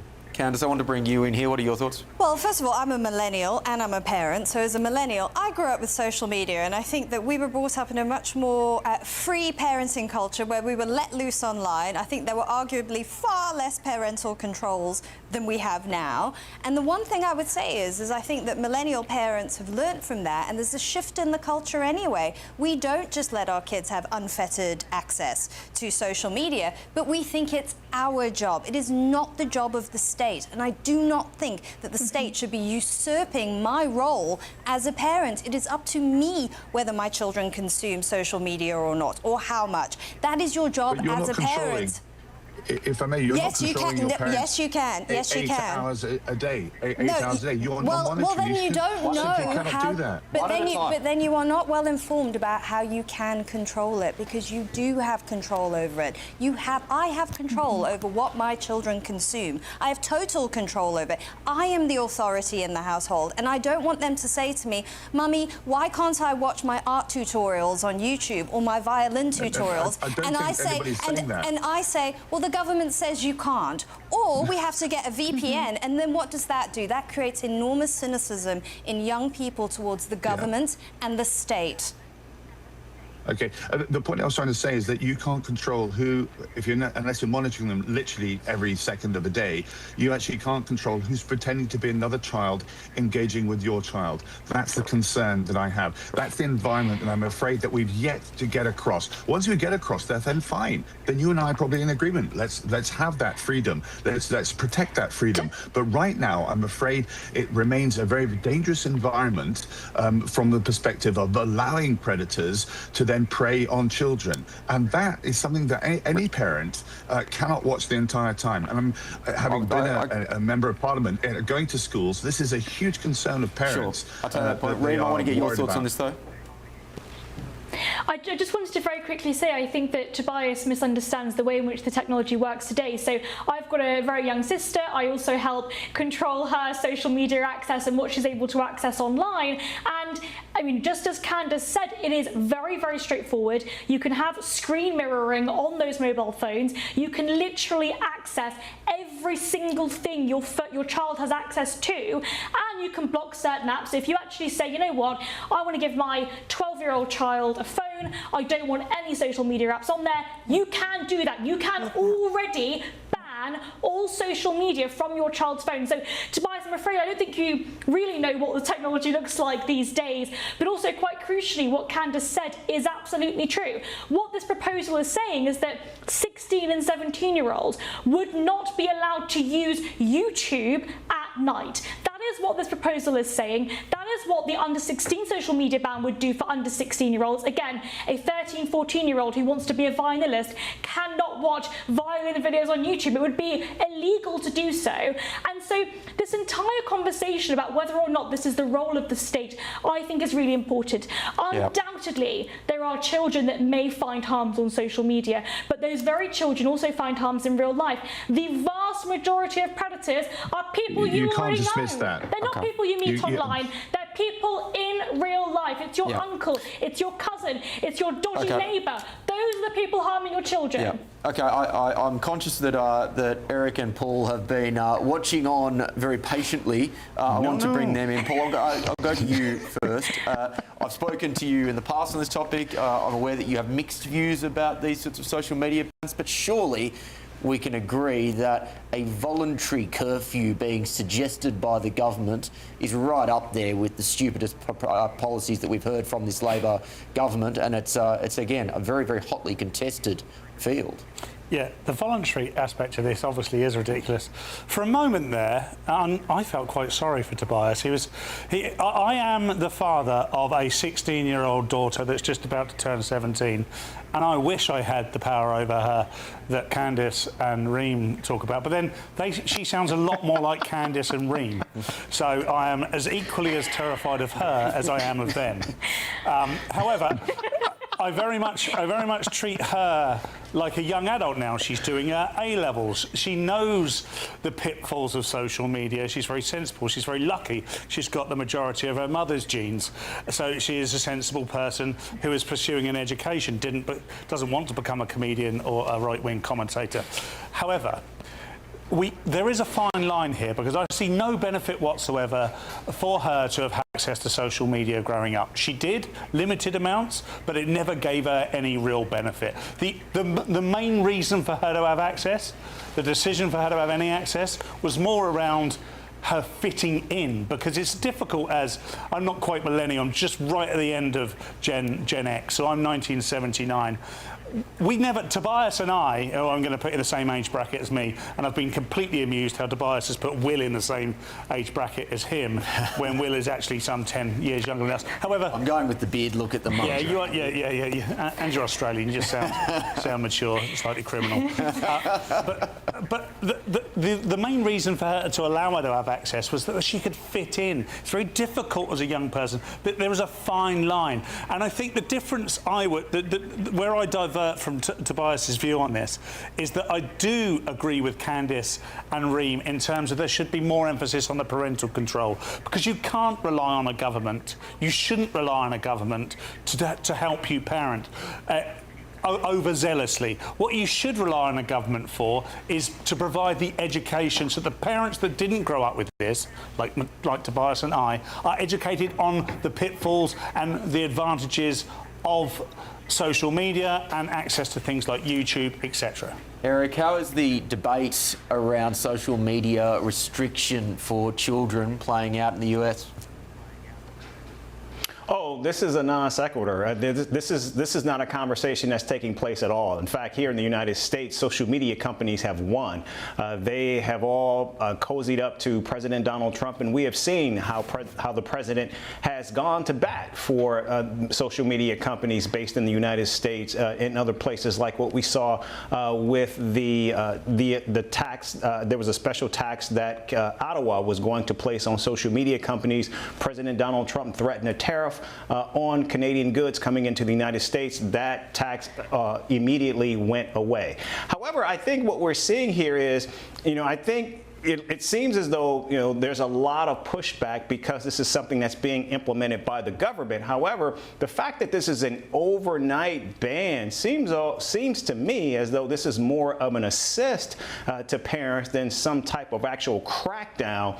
Because again, the assumption I would think is that most people, even 16 or 17 years old, are not basically staying up all night on social media. And if they are, then perhaps this is a way to actually get them away from that. And again, in the United States, we have seen study after study, investigation after investigation that has talked about how companies like Meta, the parent company of Facebook, has not done enough to actually stop the addiction of young people who are watching. I'm speaking, please. Those studies don't exist. You've just made that up. Those studies do not exist. What studies are you talking about? Really? You're going to really tell me that I just made this up? We have seen this over and over, how media companies, particularly Facebook, have basically not actually implemented many of these policies to try to ensure that children are not, in fact, looking at social media. And it has, in fact, led to the death of young people in America. That is something that is happening every single day in the United States. You can say all you want that I'm making it up or it's not true, but it is, and that's the case. Unfortunately, a lot of the time when we're talking about children, people get very, very emotional. And it's almost as though we cannot see reason when we're talking about children. And we must be very clear about what the evidence actually says.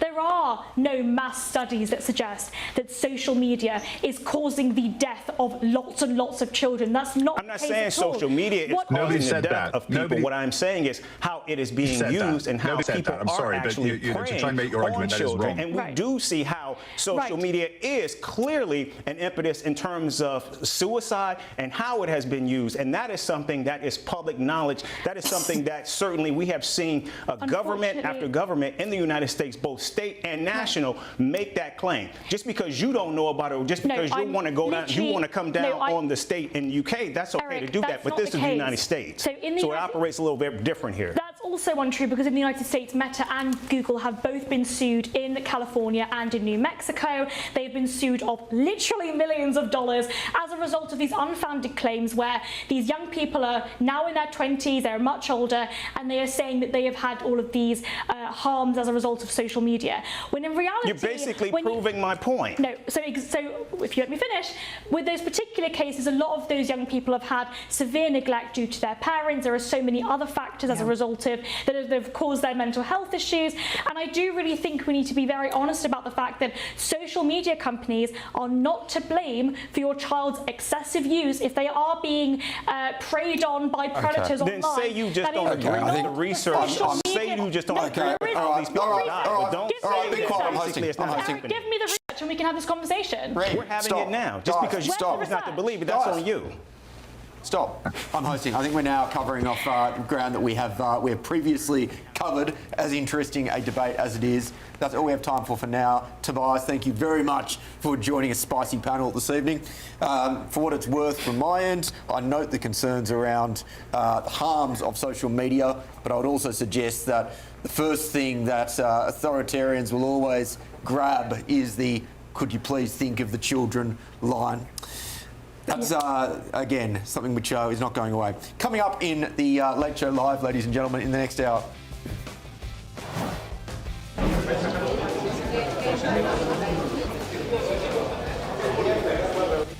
Millions of migrants are expected to be granted citizenship in Spain. What could that mean for the EU? This is the Late Show Live on the People's Channel, GB News.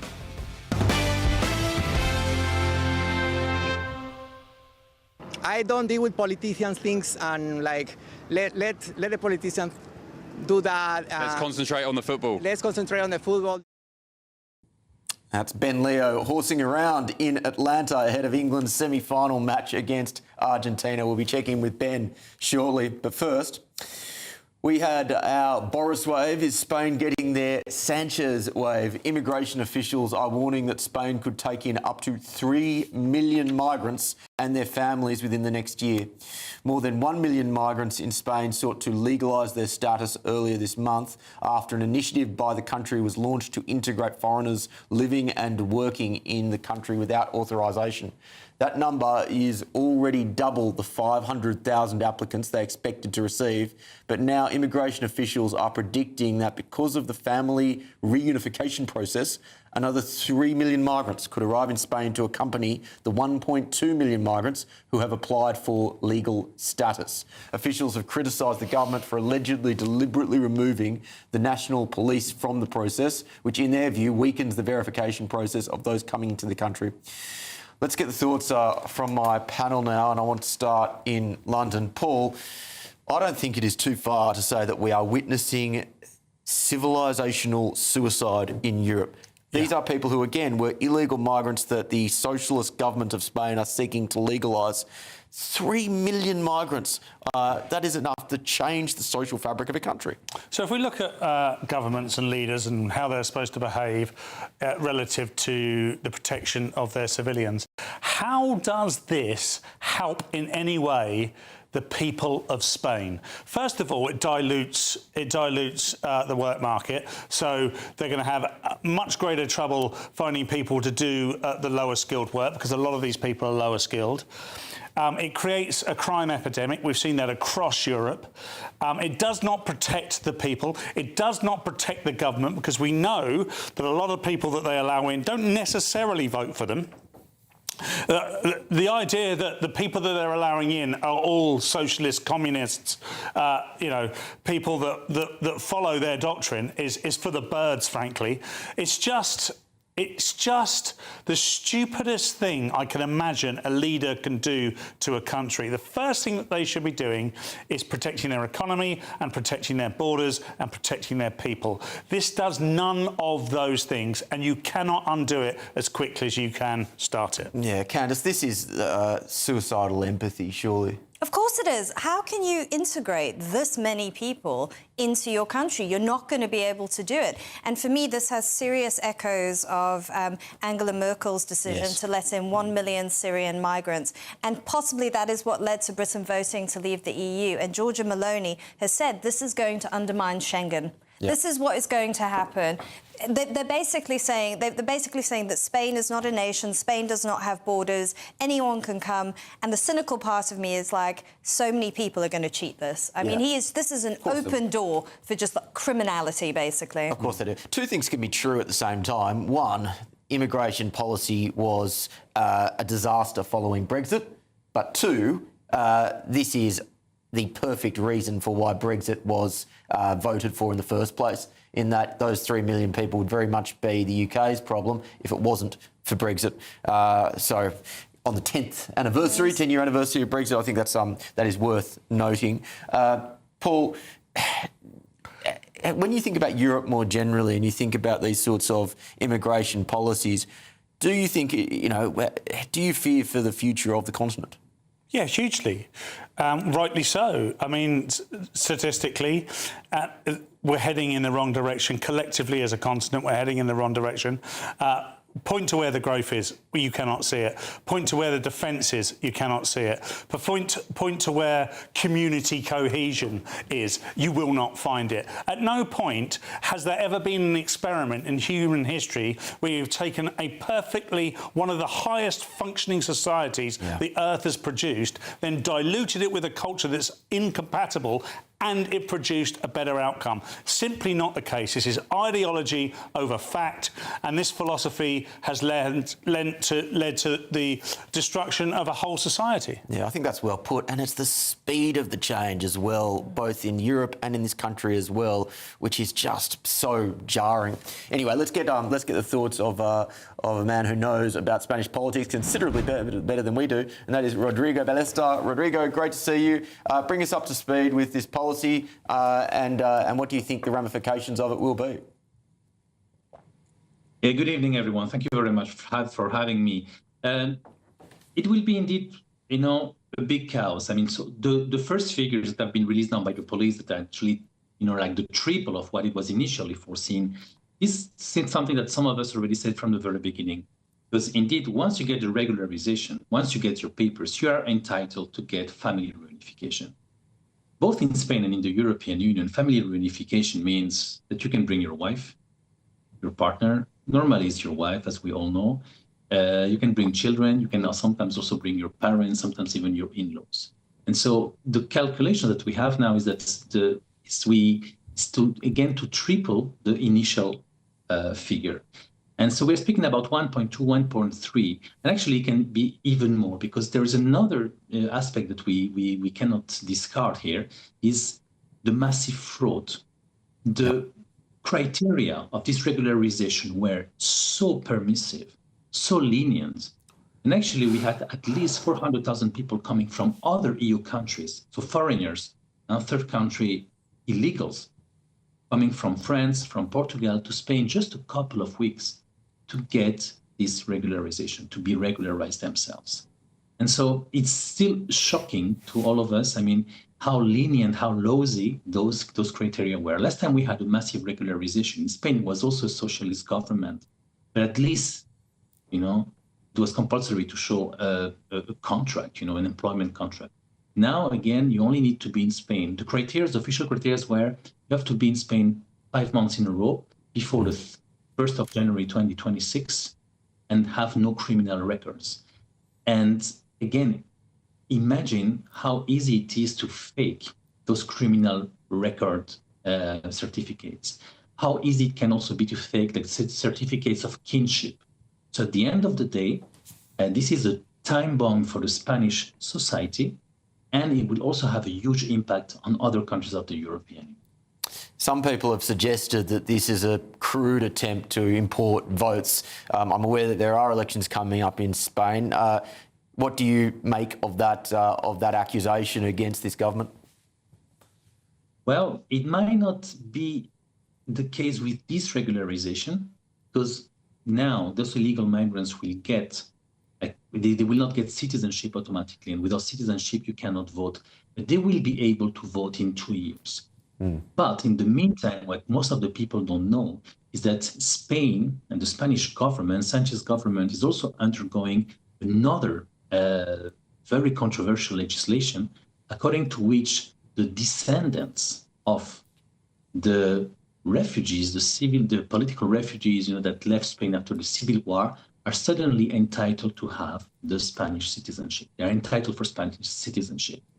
And that has been going on since 2024.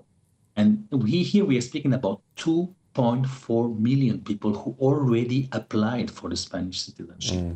And 500,000 of them will get it on time to vote for the next elections, which are scheduled for 2027, so first half of 2027. And with 500,000 votes, given the nature of the Spanish system, you can already, flip quite a few seats, quite a few provinces. And this is something that the Spanish government is openly promoting. For example, they even, had extra subcontractors in South America in order to make sure that people will have the citizenship on time. Just to give you an idea of the magnitude, that means that for the next elections in Spain, the third city in the country after Madrid and Barcelona will be Buenos Aires in Argentina. That's the third largest Spanish city. So imagine. Wow. Yeah, it's interesting how many on the left try and frame this as a conspiracy theory when it comes up, when to me it just seems obvious as a political tactic that is often used by left-wing politicians. There are obviously several looming disasters associated with this policy. There is, of course, the economic side of things, but there's also concerns around social cohesion. When you bring in so many people, particularly from cultures which are not compatible with a European culture like Spain, that can lead to problems. How do you foresee the cultural cohesion side of this playing out? Well, it is also a problem, but at least, thank God, it's less of a problem in Spain than in other countries of the European Union, because most of the illegal migrants and most of the migrants, even legal migrants we have in Spain, come from South America. It means that at least they share the same language, a common past, some common values. And so at the end of the day, Spain has approximately 20% of the Spanish population is of immigrant descent, which is huge, actually more than in France, but most of them come from South America. The problem with this regularization, and we saw it, for example, in Catalonia, is that a lot of them came from Pakistan. And that's not a common culture. This is really, the cultural impact can indeed undermine the already undermined social cohesion that we have in this region. You know that Catalonia is probably the most affected, arguably the most affected region in Spain. When it comes to illegal migration, it's also due to the fact that Catalonian independencies for years and for decades refused to have immigration from South America because South American immigrants had the big default, I would say, to speak Spanish, and they wanted to avoid it at any price. And so part of the independentist movement of Catalonia has been done also with the connivance and the complicity of, I would say, for example, Islamic immigration, if not Islamist movements. Fascinating insights. Rodrigo, thank you very much for your time. My pleasure. Coming up after the break on The Late Show Live. So I'm going to have to do what Booming Bears does best. I'm going to have to shout those questions at the Argentinian ambassador, and I'm going to do it right now. Is Harry Kane now better than Lionel Messi? What's the score going to be in tomorrow's semi-final, ambassador? I think he's approaching national treasure status, Keith Bays. He's headed to the Argentinian embassy as England fans are bracing for the battle against Argentina for the remaining spot, I should say, in the World Cup final. And we're taking you to the heart of the action with our man on the ground, Ben Leo. This is The Late Show Live on the People's Channel, GB News.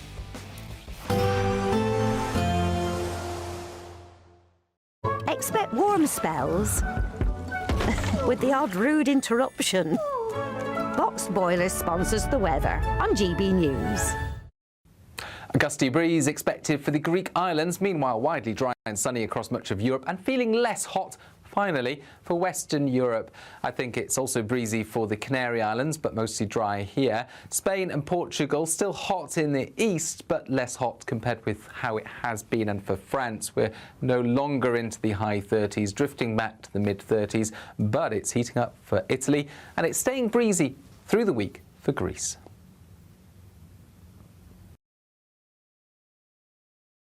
Expect warm spells with the odd rude interruption. Box Boilers sponsors the weather on GB News.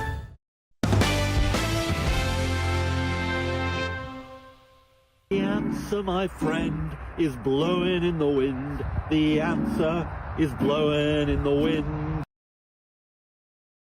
We've already had one cringe social media clip from a Labor politician tonight. I'm sorry to have to inflict another one on you, ladies and gentlemen. It doesn't look like, though, in better news, Ed Miliband's hopes of becoming Chancellor are also blowing in the wind. That's coming up shortly. But first, England is gearing up to face Argentina tomorrow in the World Cup semi-finals. The Three Lions have had 3 days to recover from their taxing victory over Norway this past weekend, and Thomas Tuchel will have an almost fully fit squad to choose from. GBNews' Ben Leo is down in Atlanta, where the energy is ramping up ahead of kickoff as England's hopes of getting to the final get even closer. Ben, we have you on the line. What's the latest from Atlanta? Hello, Will. Couldn't really hear you there. I think I'm on air. Hello, welcome to Atlanta, where England, of course, are playing their massive World Cup semi-final against Argentina. We're here at one of the most popular England bars in the city for this World Cup campaign. Let me give you a very quick flavour. I'm going to speak to this guy here, but if you run down here with me quickly. Come on, Ben. This is the party end. Sorry to get Ben running here. The party end, England fans. Give us a cheer, boys. What? Give us a cheer. Have you got all right, live TV.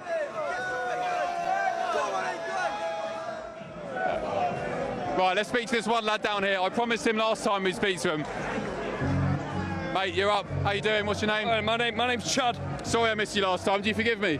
I always forgive you. You GBNews, I always forgive GBNews about everything. Thank you, mate. What's going on tonight? Just explain what's happening tomorrow for all this to take place. Well, this is probably the second biggest single game ever. If we win tomorrow, it'll be the second biggest victory since 1966 against Argentina. You reckon? Yeah, absolutely. It's against the arch enemies, Argentina. Look at us all now. The momentum is with England tonight. It's coming home. Ben, it's coming home. You're going to be hungover tomorrow, though, for the game. I hope so. Oh, you hope so? I hope so. Braver man than me. Thank you, mate. Right, Will, I'm going to spin you down one more time. About to sing Sweet Caroline, and then I'm going to throw you to a clip. I spoke to David Bentley a bit earlier, the former Spurs Arsenal player. Here we go. Just soak this in for a minute.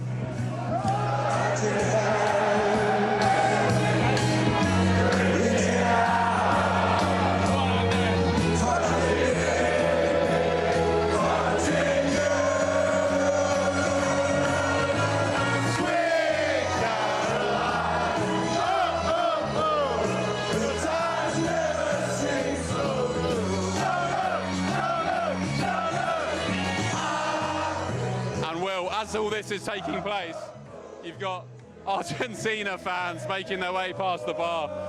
So they're getting a taste of what it's going to be like tomorrow in the game. Anyway, let me throw you to this clip of David Bentley, former Spurs player, played for Arsenal, 7 caps for England as well. I bumped into him in the street down here in Atlanta this morning. This is what he had to tell GB News. How's it been then as a pro footballer, then turning into sort of, one of the people, one of the fans? Boys, yeah. I think when you're a player, you become a bit institutionalised. You don't understand. You forget what it's all about. And when you see fans coming over, spending the big dollars on tickets, flights, hotels, gives you a different perspective. And I think sometimes England fans as well have had a bad rep through the years. But I've not seen one bad issue here or problem. No one's caused any bother. It's just been good. It's been a lot of love. Especially after the way we won in Mexico. One man down, the Azteca, the altitude, everything against us. As a player, how much belief would that have given you? Have you been in situations like that before during the Premier League? Yeah, unbelievable. It gives you that sort of positivity as a team. I think that togetherness. You've seen even us. We're trying to break that. Bellingham coming out with his statement after the game, and Tuchel as well. I think both of them are unbelievable. I think Tuchel's got to take a lot of pride and a lot of credit in what he's done for Bellingham, because a year ago he was leaving him out of the team. I think pre-World Cup you're thinking Rodgers potentially is going to start ahead of Bellingham, and now I think Bellingham's provided one of the greatest World Cup performances as any England player's ever had. So I think Tuchel's done an unbelievable job getting him at it, and he's driving the team forward. I love it. Score tomorrow? I think it'll be 2-1. 2-1. I think we're going to steamroll him. We've got to keep Messi quiet, because he's obviously one of the greatest players ever. I think I won't change much with the team. A couple of changes, and then just go into the game just having it full steamroll ahead. Right, Will, before I throw back to you, I bumped into a couple of GB News superfans apparently. What's your name? Julie. Julie and... Mike, Kane. Julie and Mike, nice to see you. So, you're GB News fans, are you? How long have you been watching the channel? We always watch the channel. Favourite show? Patrick Christys. Lovely wife. They're stars. And how's your... Obviously. And mine as well. Obviously. Thank you, mate. Fivers in the post. Tell us about your journey here to Atlanta. Where have you been before? Everywhere. We've followed it from the beginning. You followed England all around? Yes. Dallas, New York? Yes. That must be quite special. Mexico. Oh, you went to Mexico as well? We're going to stay for New York. Why did you do it? What was it inside you that made you want to do this? Bucket list trip. We love England. We had our family with us for the first couple of weeks. We're not going home till it comes home. New York on Sunday. How long have you been married? 40 years. That must be really special to do that together. Oh, it's amazing. What a trip. Yeah, trip of a lifetime. You got tickets to the game tomorrow? Yes, definitely. Oh, you lucky so-and-so. Oh, we're so excited. Thank you for speaking to us, and thank you for supporting GB News as well. Appreciate it. Keep up the good work. Well, back to you as they play Hey Jude in the background. How good is that? Thank you, Ben. We're going to get your predictions for the match in the third hour. And as an aside, how good is it that we just continue to see so many fans of GB News that are following the World Cup? The growth of the People's Channel is just extraordinary. Now, some very serious journalism from GB News today as we sent our very own booming Keith Bays down to the Argentine embassy. Take a look.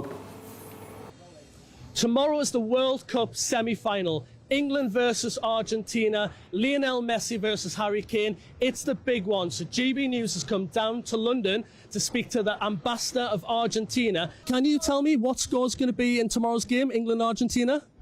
No, I don't. I only wish it's going to be a clean and interesting game, and whoever wins will receive my applause. Brilliant. Thank you very much. Thank you very much. So, guys, they want a good, clean, fair game. But the ambassador, no answers from them. So I'm going to have to do what Booming Bears does best. I'm going to have to shout those questions at the Argentinian ambassador, and I'm going to do it right now. Is Harry Kane now better than Lionel Messi? What's the score going to be in tomorrow's semi-final, ambassador? Do you agree roast beef is better than corned beef?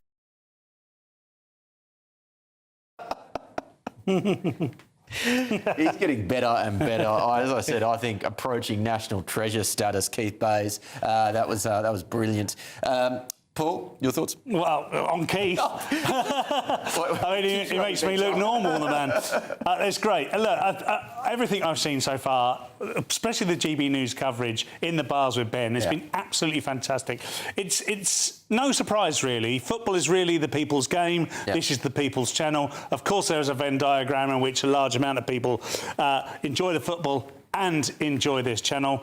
I don't want it to end because the atmosphere has been fantastic. Many competitions throughout my life have been tainted by hooliganism, and there's been none here. I hope there's none tomorrow. People are trying to spice up the Argentine-England game, but let's hope that we just win on the pitch. Well, you could see that even those interactions between English and Argentinian fans in the footage there, it was good-natured. You know, Very. Look, you know, the English fans seem to be behaving particularly well, so you know, that is wonderful to see. And on the GB News stuff, the other thing which I think has been great is that there's been a lot of younger people who have come out, and Ben's spoken to them, and they've said we love GB News. It is not just kind of the parents who are there supporting GB News. It's the younger generation as well. Candice, you know, are you enjoying the World Cup? Yeah, I think the vibe has been amazing. So my community, it's average age 35, lots of people with kids, and we've been organising events with the children and the families and really sort of getting into the spirit of it, and it's just been really wonderful. I'm getting into a more philosophical point. It just shows the importance of these sorts of things. It speaks to something very deep, a sense of nationhood, a sense of belonging. People crave that. They need it. It makes them happy. It's a really, really good point, but at the same time, my brain doesn't work with philosophy at 1:30 in the morning. So we are going to move on to the much more simple issue of the Iran war and Middle Eastern geopolitics. The United States has launched another series of strikes on Iran, according to the US military's Central Command. The strikes are taking place as American forces prepare to resume the naval blockade against Iranian ports and coastal areas. Speaking to Fox News, Donald Trump said he would expand US strikes on Iran next week to target power plants and bridges if Tehran does not make a deal. The promise follows the reversal of the president's threat of a 20% fee on all Strait of Hormuz cargo shipping as the US battles to break Iran's hold on the waterway. Let's go to my panel now. I'm going to go to the US first. Eric, I'll go to you. Personally, I maintain that this was a just war and the right war, and it's a war that needed to happen. At the same time, what I see now concerns me in that it feels like Donald Trump doesn't have an easy out here, in that negotiations don't appear to be going well, and it is very difficult to negotiate with a theocratic death cult, which the Iranian regime is. But in order to basically fully eliminate that threat from that regime, you'd need to invest a significant amount of blood and treasure, which it doesn't appear like Donald Trump is fully willing to do. Where does this end? Well, I think that's the question that President Donald Trump is asking himself. We know already both sides have said that the MOU is basically void at this point, which means they would have to start over from step one to actually negotiate another deal, and who's to say that that will actually stay in place.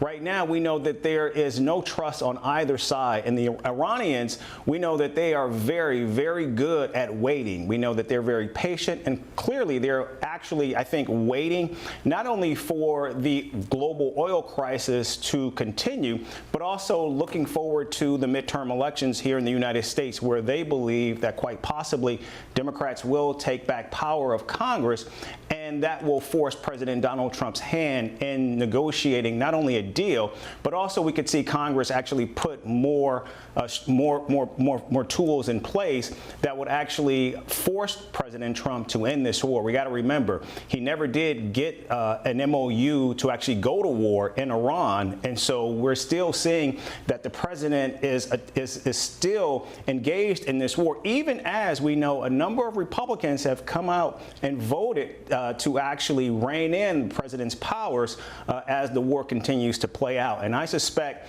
as we see oil prices continue to rise back up, more Americans are going to push back on this administration, trying to figure out what exactly is the plan, given the fact that we already see that Iran has an enormous amount of leverage and will continue to fight to hold the Strait of Hormuz. And that could be problematic not only for the rest of the world, but more importantly for President Donald Trump as well. Reem, Eric there referred to the domestic political pressures associated with this conflict. What is the risk that those political pressures become so intolerable for the Trump administration that they end up signing a bad deal?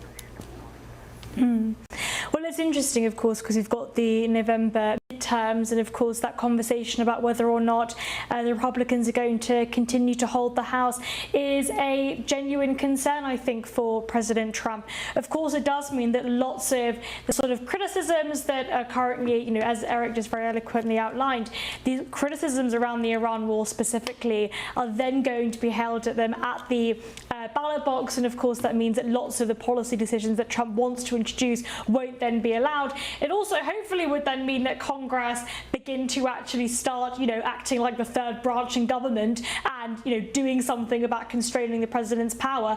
I mean, look, as far as the domestic political situation is concerned, lots of Republicans, maybe not the MAGA base specifically, but lots of Republicans are saying, hey, we were told in 2024 in the presidential election, no more forever wars, no more military action, no more American taxpayer money being sent abroad in conflicts that have nothing to do with us.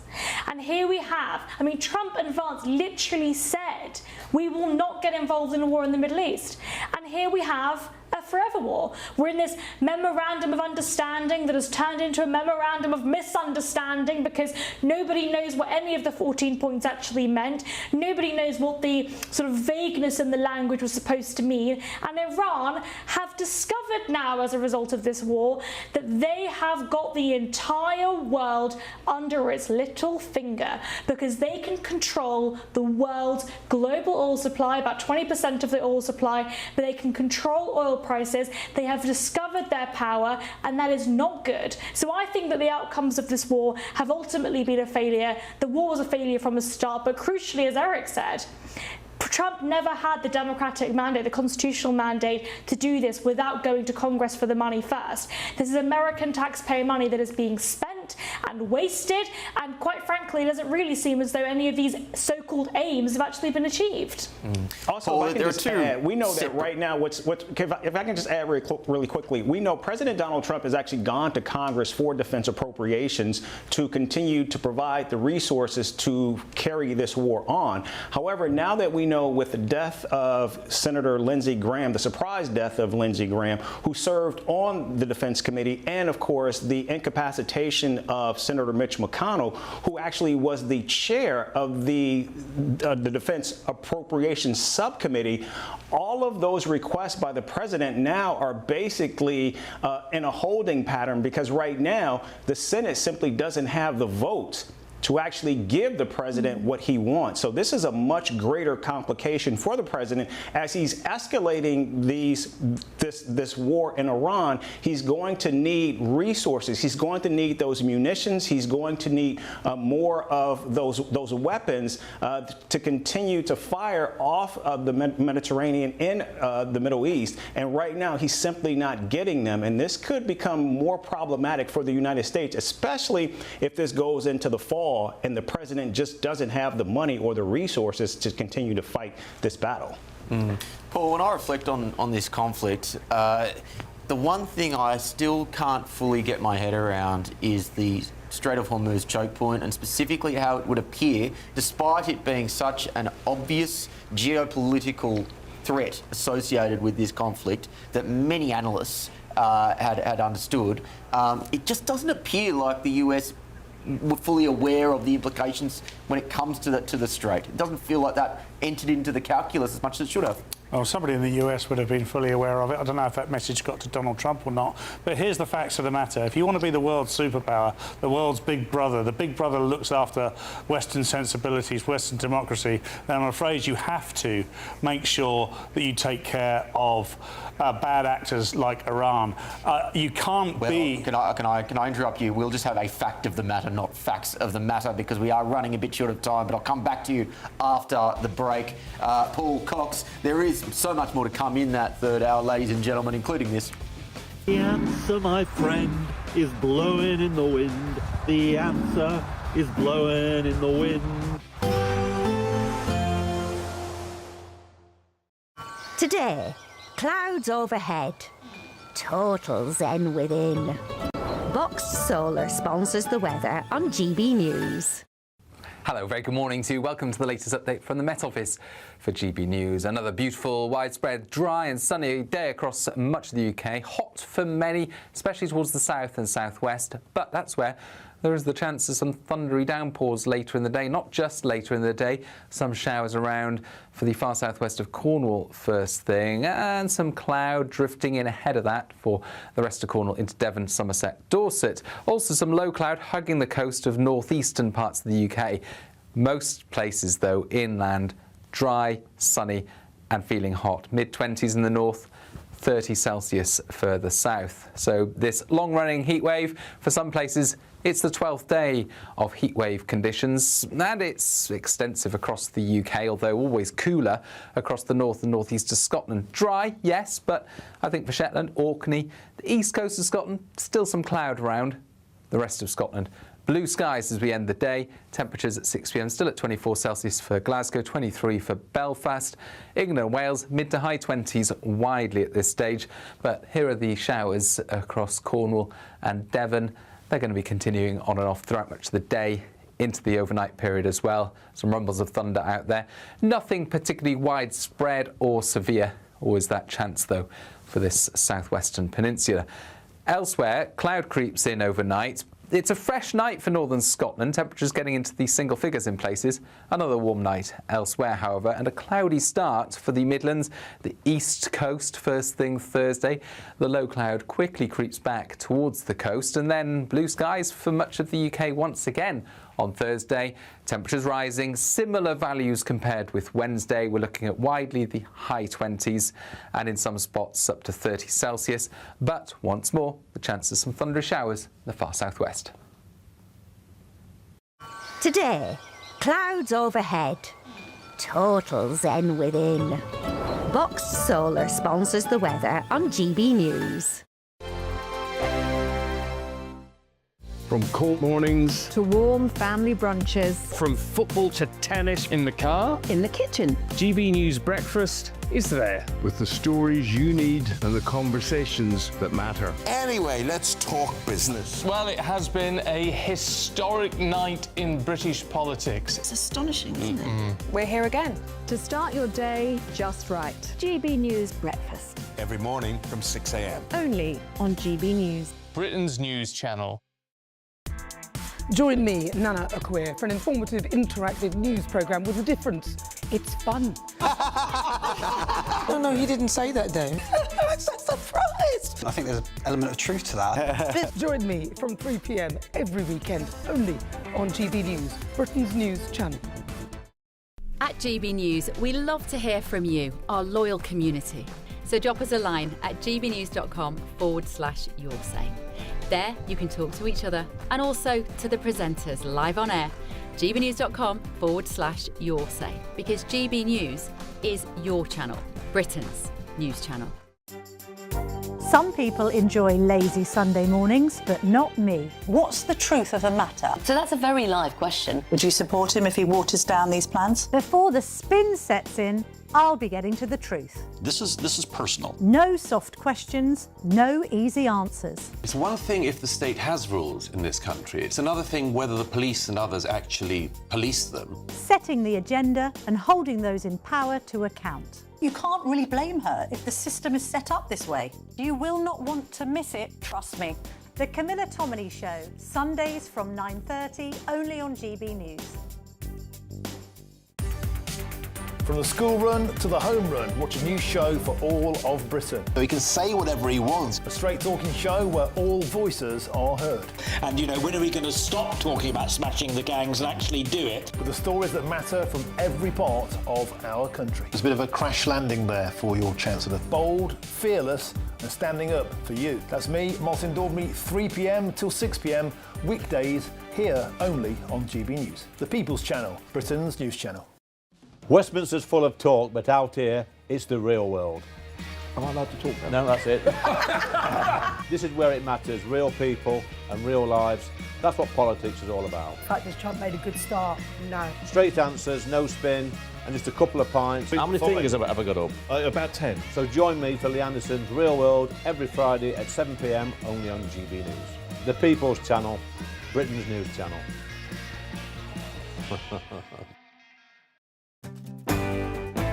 I'm Tom Harwood. This is GB News, Britain's news channel.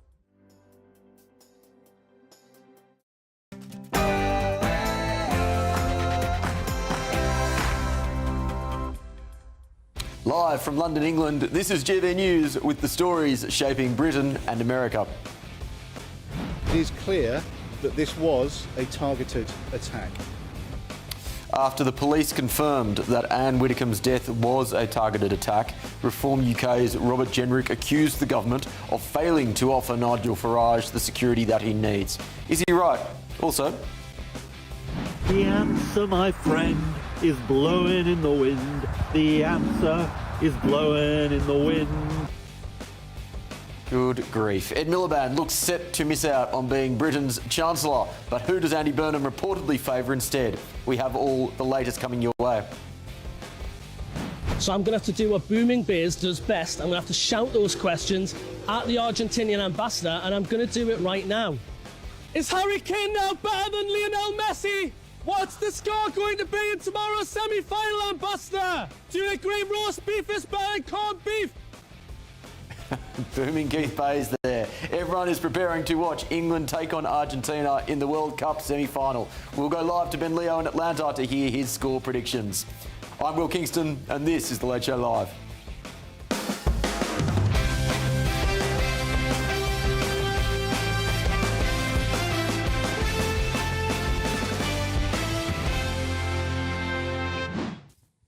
Welcome back to The Late Show Live on GB News for a third and final hour. Ladies and gentlemen, I'm once again joined by my terrific panel, GB News contributor and comedian Paul Cox and political commentator Candace Holdsworth. In Washington, D.C., we have political analyst Eric Ham and reporter for Reason Magazine, Reem Ibrahim.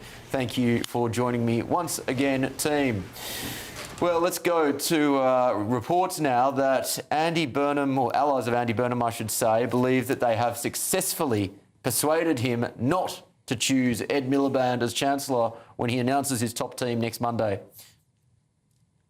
The answer, my friend, is blowing in the wind. The answer is blowing in the wind. Just staggers me that there wasn't a SPAD or an advisor who didn't tell him you look like an absolute, well, I can't say it on air. That's right, Miliband will reportedly not be getting control over Britain's finances. However, Shabana Mahmood spoke to Burnham about the economy during a one-to-one meeting last week and is now said to be the front-runner for the role. Although a source close to Burnham has insisted that no final decision has been made. Let me know your thoughts by visiting gbnews.com/your say. Candace, a couple of things to unpack here. On Ed Miliband potentially not being the Chancellor, I think that is a good thing. I think he is an ideologue. I think that it would push net zero even further and in a very, very dangerous direction for the country. At the same time, Shabana Mahmood, whilst, again, I don't think she's going nearly far enough, is doing some good things when it comes to the Home Office. Taking away from that could potentially be a way to put a softer, more left-wing person in the immigration portfolio, which would be a problem. That is very well observed. Absolutely. A lot of people are sort of taking this as a signal, oh, they want to be pragmatic about the economy.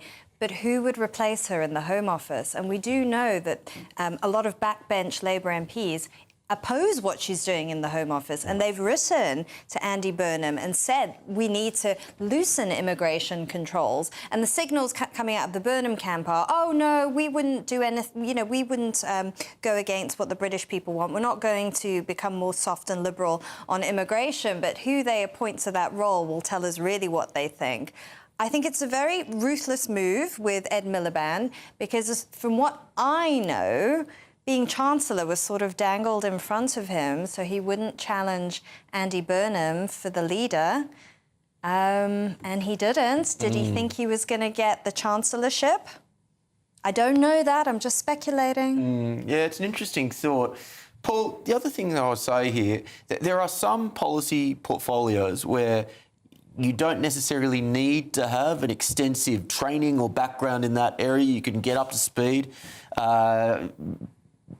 Treasurer is not one of them. The Chancellor is not one of them, I should say. You need to understand economics. I think you need to be trained in economics. Now, Shabana Mahmood holds a Bachelor of Arts degree in law from Lincoln College. My understanding is that she hasn't had any prior experience in economics-related roles. We can't just put people into the most important economics position in the country who doesn't have a background and a detailed training in economics. This is a party with 400 parliamentary members who are unable to find one leader to replace Keir Starmer from within that cohort of parliamentary members. They had to go out and get the twice failed leadership candidate Andy Burnham, the then current mayor of Manchester, and bring him in via the back door, which tells me you've got a cabinet there full of ne'er-do-wells who have never really achieved anything. All that they've achieved is managing to get into government, and via the Labour left, that's not a difficult thing to do. All you need to do is say the right things, look the right way, and get the right people on board. You haven't had to actually achieve anything. It's the politics of vibes. So, of course, we end up with a Prime Minister that's a human rights lawyer, and then we end up with a Prime Minister that nobody voted for. And, of course, we're going to get a Chancellor that doesn't understand economics. Look at the great Chancellors of the past, are from either Labour or the Conservatives. They've all had something in common, and that's that they had an economic philosophy that they fully understood.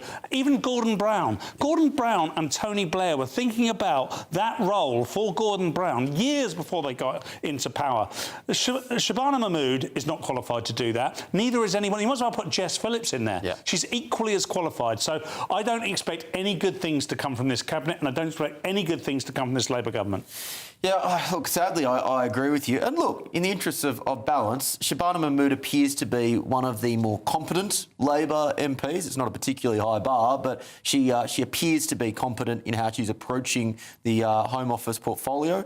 But at the same time, there is a base level of understanding, which I can't see from her CV, that you need in order to have that role. What do you make of the theory that this is a leftist push to try and get her out of the Home Office and therefore install someone who is going to be more pro-migration? Yeah, I'd give that a lot of credence. I think it's a shrewd observation, Will, because there are many people within that Labour Party. I can't think of anyone other than Shabana Mahmood who thinks that it's a good idea what she's doing. I mean, on this panel, I'd imagine that we don't believe she's going far enough in many cases, or we're just glad that she's going somewhere down that path. But don't underestimate how much dislike there is for within the parliamentary party. Yeah. Let's go to DC. Reem, I'll start with you. What do you make of the news that, well, we likely will not have Ed Miliband as Chancellor of this country, and that Shabana Mahmood appears to be the new frontrunner? Well, Ed Miliband's track record as Energy Minister has been particularly abysmal, specifically around net zero. The number of regulations and restrictions that have been introduced under his term have been really quite terrible, not just from an environmental perspective. Of course, we're looking at the way in which those restrictions have actually introduced supply restrictions. So energy is being restricted. It means that prices are more expensive. We've seen a de facto ban on fracking, which of course means that supply is restricted and prices go up. Now, whether or not anybody in government is competent enough to be the Chancellor, I think is a question that we can debate for far longer, because there is so much that this government, and I must say the last Conservative government, misunderstand about the way in which the economy works. When you have public spending as a proportion of GDP at about 45%, so almost half the economy is the government, you cannot achieve sustainable levels of growth. And I must say, Will, having moved to the US 6 months ago, really seeing exactly why America is so successful. Why is it that if the UK was to join the US as the 51st state, it would be the poorest state? The UK is poorer than Mississippi. These are not accidental outcomes. These are direct consequences of government policy, and unfortunately, it is effectively the policy of big government. It is socialism. We have so many regulations and restrictions in the UK, but this does not just have an impact on, the number of people that we see, the GDP per capita, as we call it. It has a real impact on everyday people, hard-working people across this country that are struggling every day because the government just continuously take and take and take. Well, for Eric, as well as American viewers who may not be as familiar with Ed Miliband, here is the man Brits rejected at the ballot box in 2015. Well, honestly, I was speechless when I woke up to your voice. Now you told me how you've been feeling. Let's look at... Oh, Lord, give me strength. Why do they do this? Again, why? Do they think they're being cool? Do they think they're getting in with the kids? I really just, I don't get it. Nonetheless, there is obviously a very different system of government in the United States, Eric, compared to the Westminster parliamentary system. You are somewhat limited by the parliamentary MPs at your disposal, and it's a sad reflection on UK politics that there just now is so few people that have backgrounds in economics, that have backgrounds in the private sector. The vast majority of MPs now are career politicians, or they've come from NGOs or charities, or they've just been spads and then they've basically climbed the greasy pole. What's the, and I would add to that basically the overall quality of politicians, in part as a result of that, has just been in precipitous decline, not just in the UK, but I'd add in Australia and across the Anglosphere. How do you reflect on the rise of the career politician in the US and the types of people that are entering public life compared to the past? Well, going back to what Reem just said about the comparison between the UK and Mississippi. In the United States, Mississippi is seen by many people, including people on the right, as an armpit. It is often seen as not only just a very poor state, but a state that, quite frankly, just hasn't caught up to the 21st century. And, you know, when we talk about, or at least when people think about the UK, you don't typically think that the UK or the people living in the UK are actually doing less well off financially, economically than the people of Mississippi. Yeah. That is like pretty bad. And so I think right now what we're seeing here is a politician's career otherwise, they certainly have their work cut out for them if you are doing worse than Mississippi. Yeah. Paul, I'll go back to you. Something that I've often said about the psychology of the United Kingdom is that the UK, sadly, is now a poor country that still thinks it is a rich country. And as a result of that, you do have to sometimes go to countries like the United States to see that, you know, the average salary, the average income in this country is woefully low. Standards of living have declined, but so many people seem just content with that attitude of managed decline. Well, Eric said Mississippi is the armpit. So by comparison, I really dread to think what the UK is. I pick a part of the anatomy that's worse than the armpit and think of that is where I'm going with that. So that's an image that's going to stay with me for quite some time. It's a worry. It's a huge worry. And Eric's absolutely right. But, you know, beneath the armpit analogy, a serious point, and that's that people look at the UK as a successful nation because it's full of bright, intelligent, good-looking people like myself, and you often think we must be successful economically, but we're simply not. There is no growth in this country. There hasn't been any growth in this country for a very, very long time. The last government to see any real growth was the government of New Labour between 1997 and 2001. The minute that, unfortunately, those planes went into the World Trade Center, the whole world changed, and along with it changed the prospects of the UK. And we were on a trajectory towards that point right the way from the end of the Second World War, because we decided the only way to equalise Europe was for Great Britain to give up its empire. We lost a lot of its empire to the United States as a result of a thank you for helping us through the war, and we gave up the rest because we said, do you know what, we don't want to sit in Europe as this superpower, and it was a huge mistake. It will always remain a huge mistake, and you must put your country first. Candace, Andy Burnham has gone with this line, good growth in every postcode. I'm not entirely sure actually what it means, and I'm not entirely sure that Andy Burnham knows what it means or exactly how you would achieve good growth in every postcode.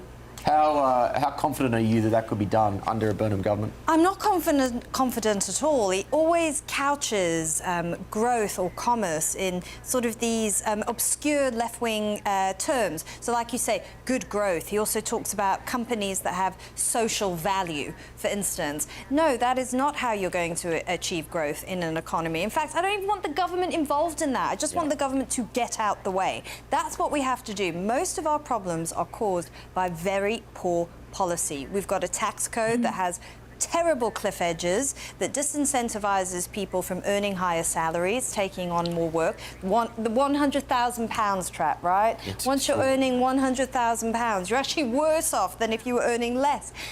You've also got a planning system which is just completely obstructive. No new houses can be built. That means that we often when people come to Britain, they see our housing stock, which is very old, and we look poor. We don't look like an advanced modern nation.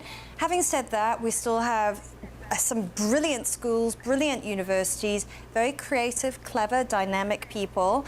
I just feel like we know what the policies are, we know what we need to do, and we just have to do it. But Reem, the problem is we know what needs to be done, but that will require difficult decisions that need to be made. So if you are going to reduce taxes in a way which would drive growth, you would need to first reduce spending in order to make the budget work before that growth inevitably does its thing. And that means you're going to have to take money off people. You're going to have to address the welfare bill. You certainly are going to have to drop the millions that go to, or billions I should say, that go towards net zero every year. These are all difficult decisions that are necessary for growth in this country, but they are of course not difficult decisions that I can see a Labor government making. Or indeed a Conservative government. I mean, the actual biggest decision that needs to be made on public spending is on the state pension. The vast majority of welfare spending goes on the state pension. 25% of pensioners are millionaires, and there is absolutely no reason in my mind whatsoever that somebody as wealthy as Lord Alan Sugar should be in receipt of taxpayer-funded benefits. But if we're just looking at this, zooming out for a moment, Will, one of the reasons why I think that lots of people are extraordinarily upset by the state of the United Kingdom is because we have all of the great factors that are needed in order to create a very great and successful growing economy. We have great property rights, we have fantastic institutions, our money works, we have a system that works, the institutions are respected globally. We have all of the ingredients for Great Britain to be brilliant, and yet our government continuously get in the way.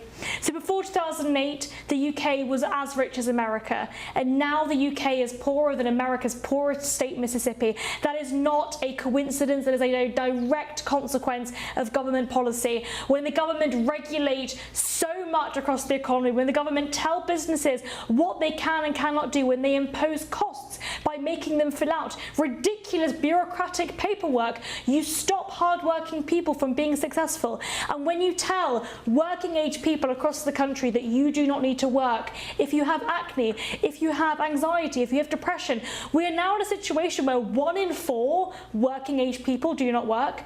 That is absolutely unsustainable. And so as the government expands in its size, and as it continuously takes and takes and takes, every politician is incentivized to say, I will reduce your taxes and I will also increase spending, and we all know that does not work. So unfortunately, I think the politics in the UK is broken. We need to have, as Margaret Thatcher said, the medicine to fix broken Britain.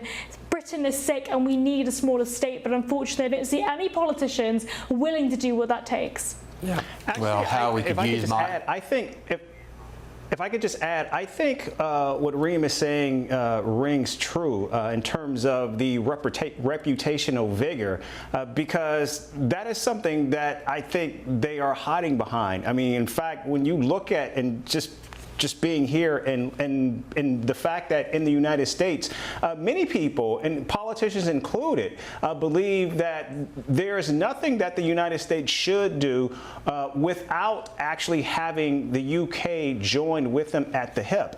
It is a nation that many believe it's important for them to be there. And I think the reason why is I think because we're talking about a nation that is still living off of its reputation that, quite frankly, has not been deserved over these last few decades. And so I think what you're seeing here is outwardly there is a lot of sheen, but inwardly there's a lot of chaos taking place. And that's something that I don't think will be addressed as long as you have politicians who recognize that there is still some vigor, there is still some necessary need for other nations to actually think that nothing can be done unless the UK is at the table. And I think unless or until that changes, I don't think we'll see anything internally change either.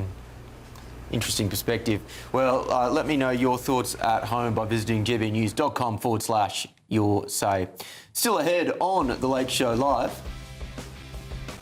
I don't deal with politicians things and like let the politicians do that. Let's concentrate on the football. Let's concentrate on the football. Our reporter Ben Leo is still over in Atlanta, taking us to the heart of the World Cup as England faces one last obstacle before the final. I'll be getting his score predictions next. This is The Late Show live on the People's Channel, GB News. Expect warm spells with the odd rude interruption. Boxed Boilers sponsors the weather on GB News. A gusty breeze expected for the Greek islands, meanwhile widely dry and sunny across much of Europe and feeling less hot, finally, for Western Europe.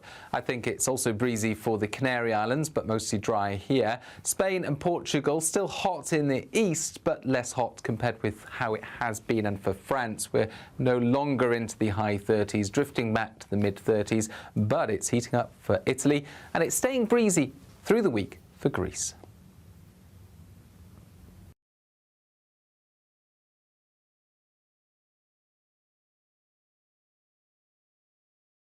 Expect warm spells with the odd rude interruption.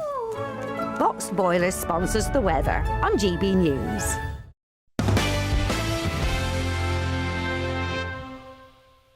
I don't deal with politicians things and like let the politicians do that. Let's concentrate on the football. Let's concentrate on the football. Paul Cox has corrected me, saying that is, of course, not a horse. That is a llama or an alpaca. Thank you very much for the clarification. Hey, that's what I'm here for. Yep, absolutely right. That's coming up shortly. That cross to Ben Leo. We're going to get his thoughts on the game tomorrow and his prediction.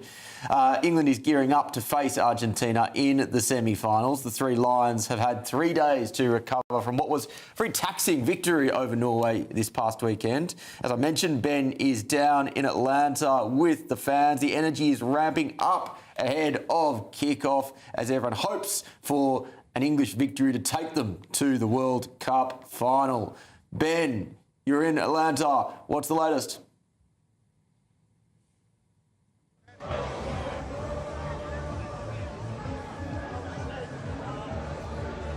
Ben, do you have us there? Can you hear me? Hello, Will. Sorry, very loud here. Let me bring you down to some more songs here from the England camp.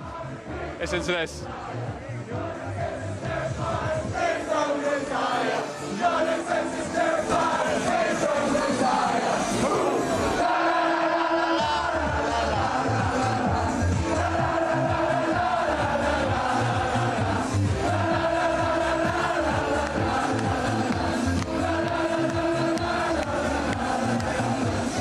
Yes, Will. Why don't we go down here so I can hear you? As you can see, spirits high, festivities in full flow, my voice is going, and this pub packed out with England fans who are hoping tomorrow, Will, we come one step closer to ending 60 years of World Cup hurt. Argentina on the cards and Spain awaits us in a final in New York on Sunday. As I said, everybody here feeling confident, they're happy. I don't know how they'll be feeling when they're hungover in the morning tomorrow, but I have to say, I've got a feeling, Will, I've got a feeling we're going to do it. And the other funny thing about this bar, I love it, I love these scenes. This is great, this is the best job in the world. The other funny thing about this bar is you have Argentina fans walking up and down, witnessing the Three Lions fans, England, in full flow.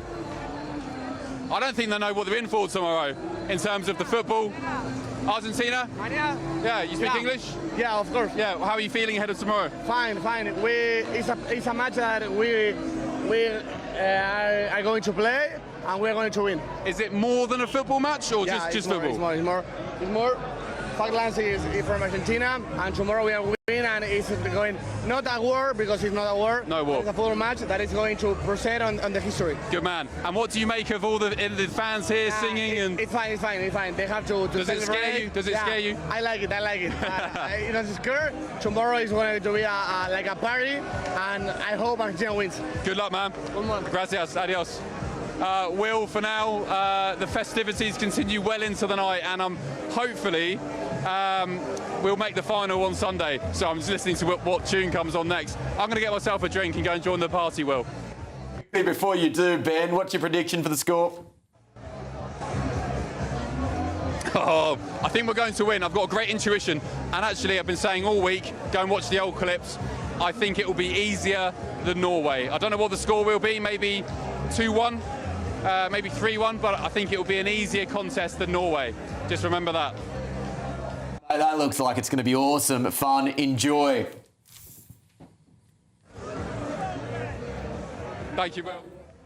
That was, of course, the great Ben Leo. How good did that look? That would. Oh, I'm so jealous. I really need to get Ben. They could at least mix it up a bit. They could send me and you out there, get a different perspective. Candice can come. She can leave all the children at home. We can just have a great time. I don't see why Ben has to do it all. Oh, he's obviously got a brilliant agent. He's negotiated an absolutely cracking little arrangement for himself, hasn't he? It's. I am incredibly envious. I haven't asked for predictions yet. Paul, what is your prediction? 2-0. I've been saying it ever since the Norway game. It's going to be 2-0 to England, by the way. Candice? Let me suck it out my finger. 2-1. 2-1. Yeah, I think England win, and I think probably I think England will win as well. I think it'll be close. I think 2-1.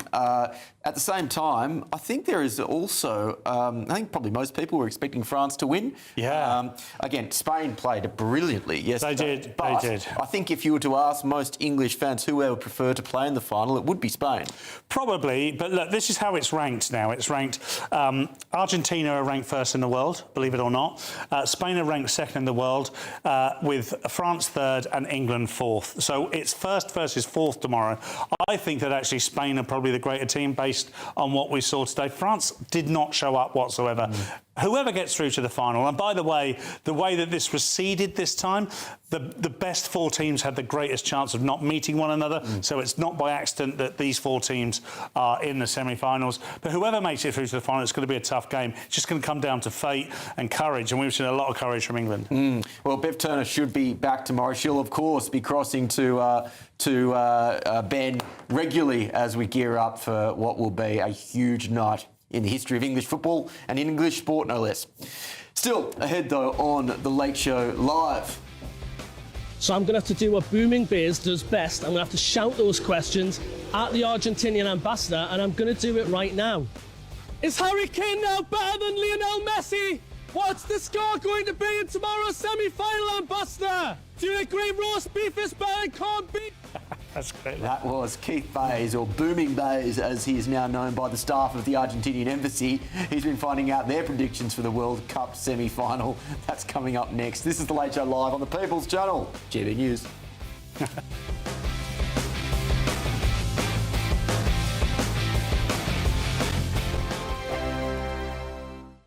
Britain deserves a newsroom that puts the facts and your voice first. Well, and that's what you get on GB News. Lively debates, lively conversation. And we're not afraid to hold power to account.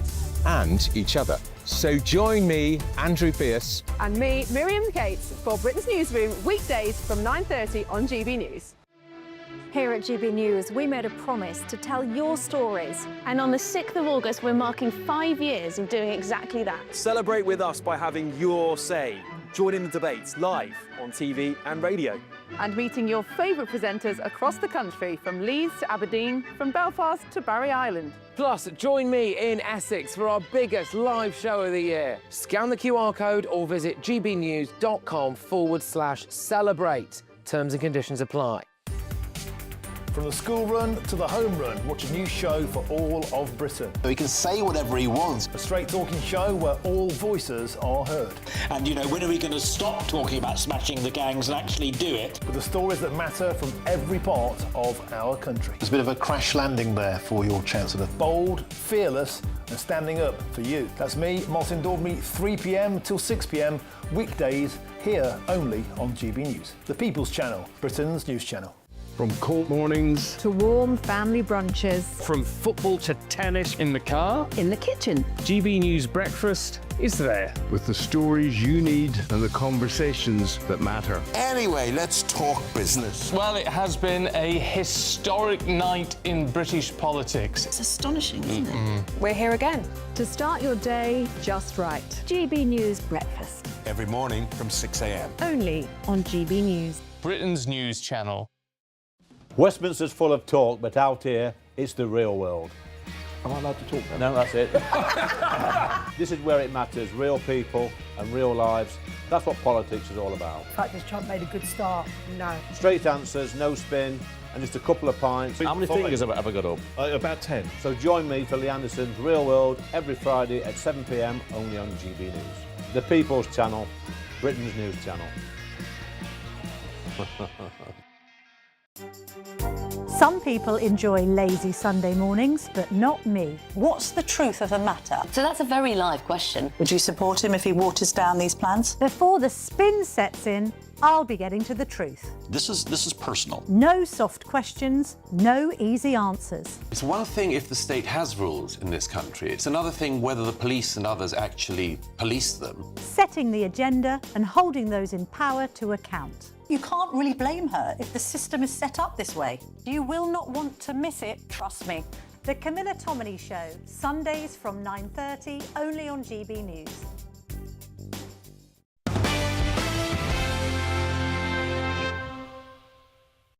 Welcome back to The Late Show Live.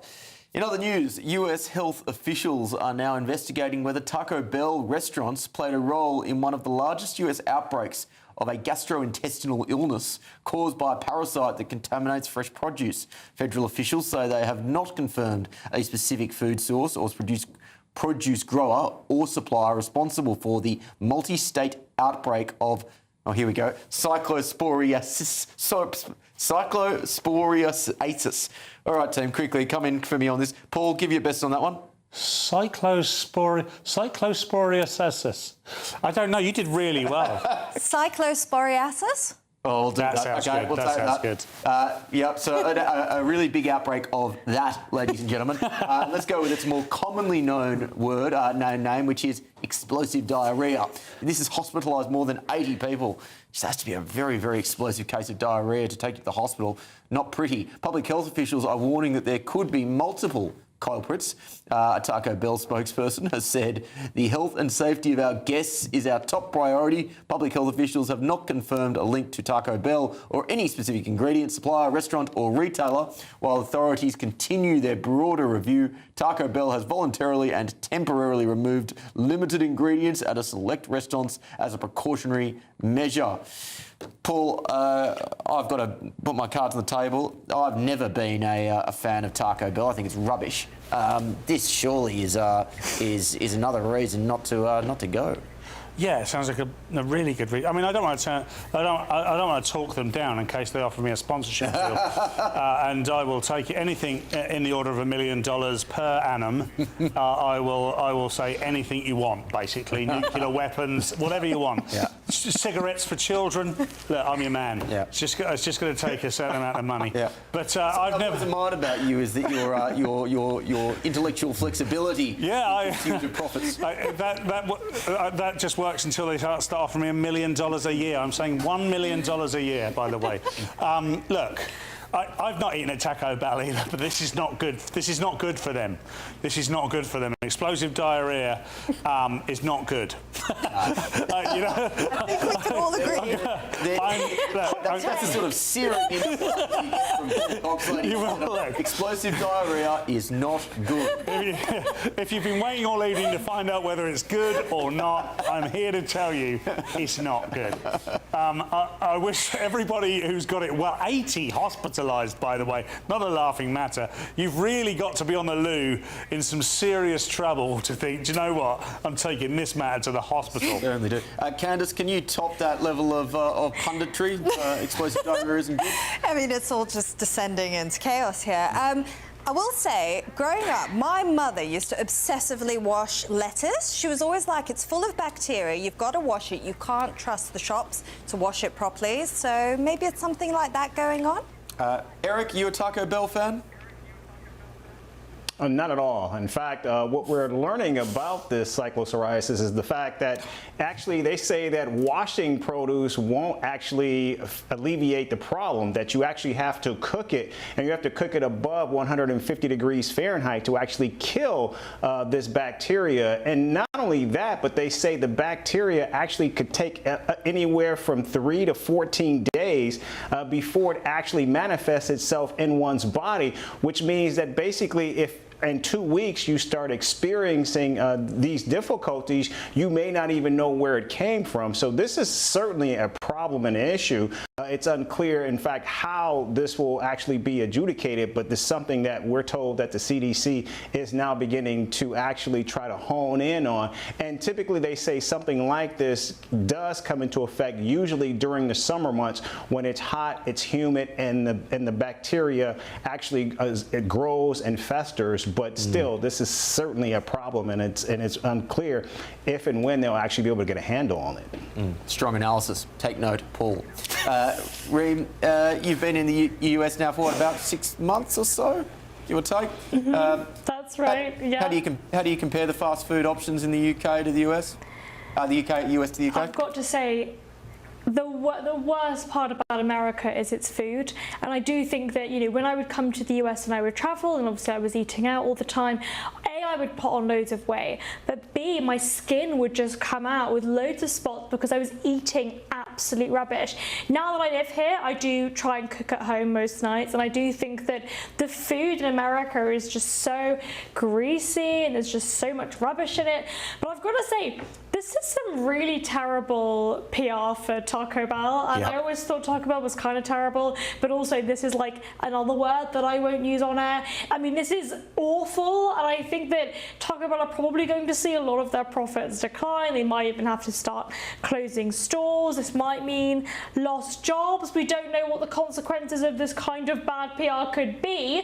However, as a Brit that's moved to America, I will say I miss going out for dinner in London and knowing that I wouldn't feel awful the next morning.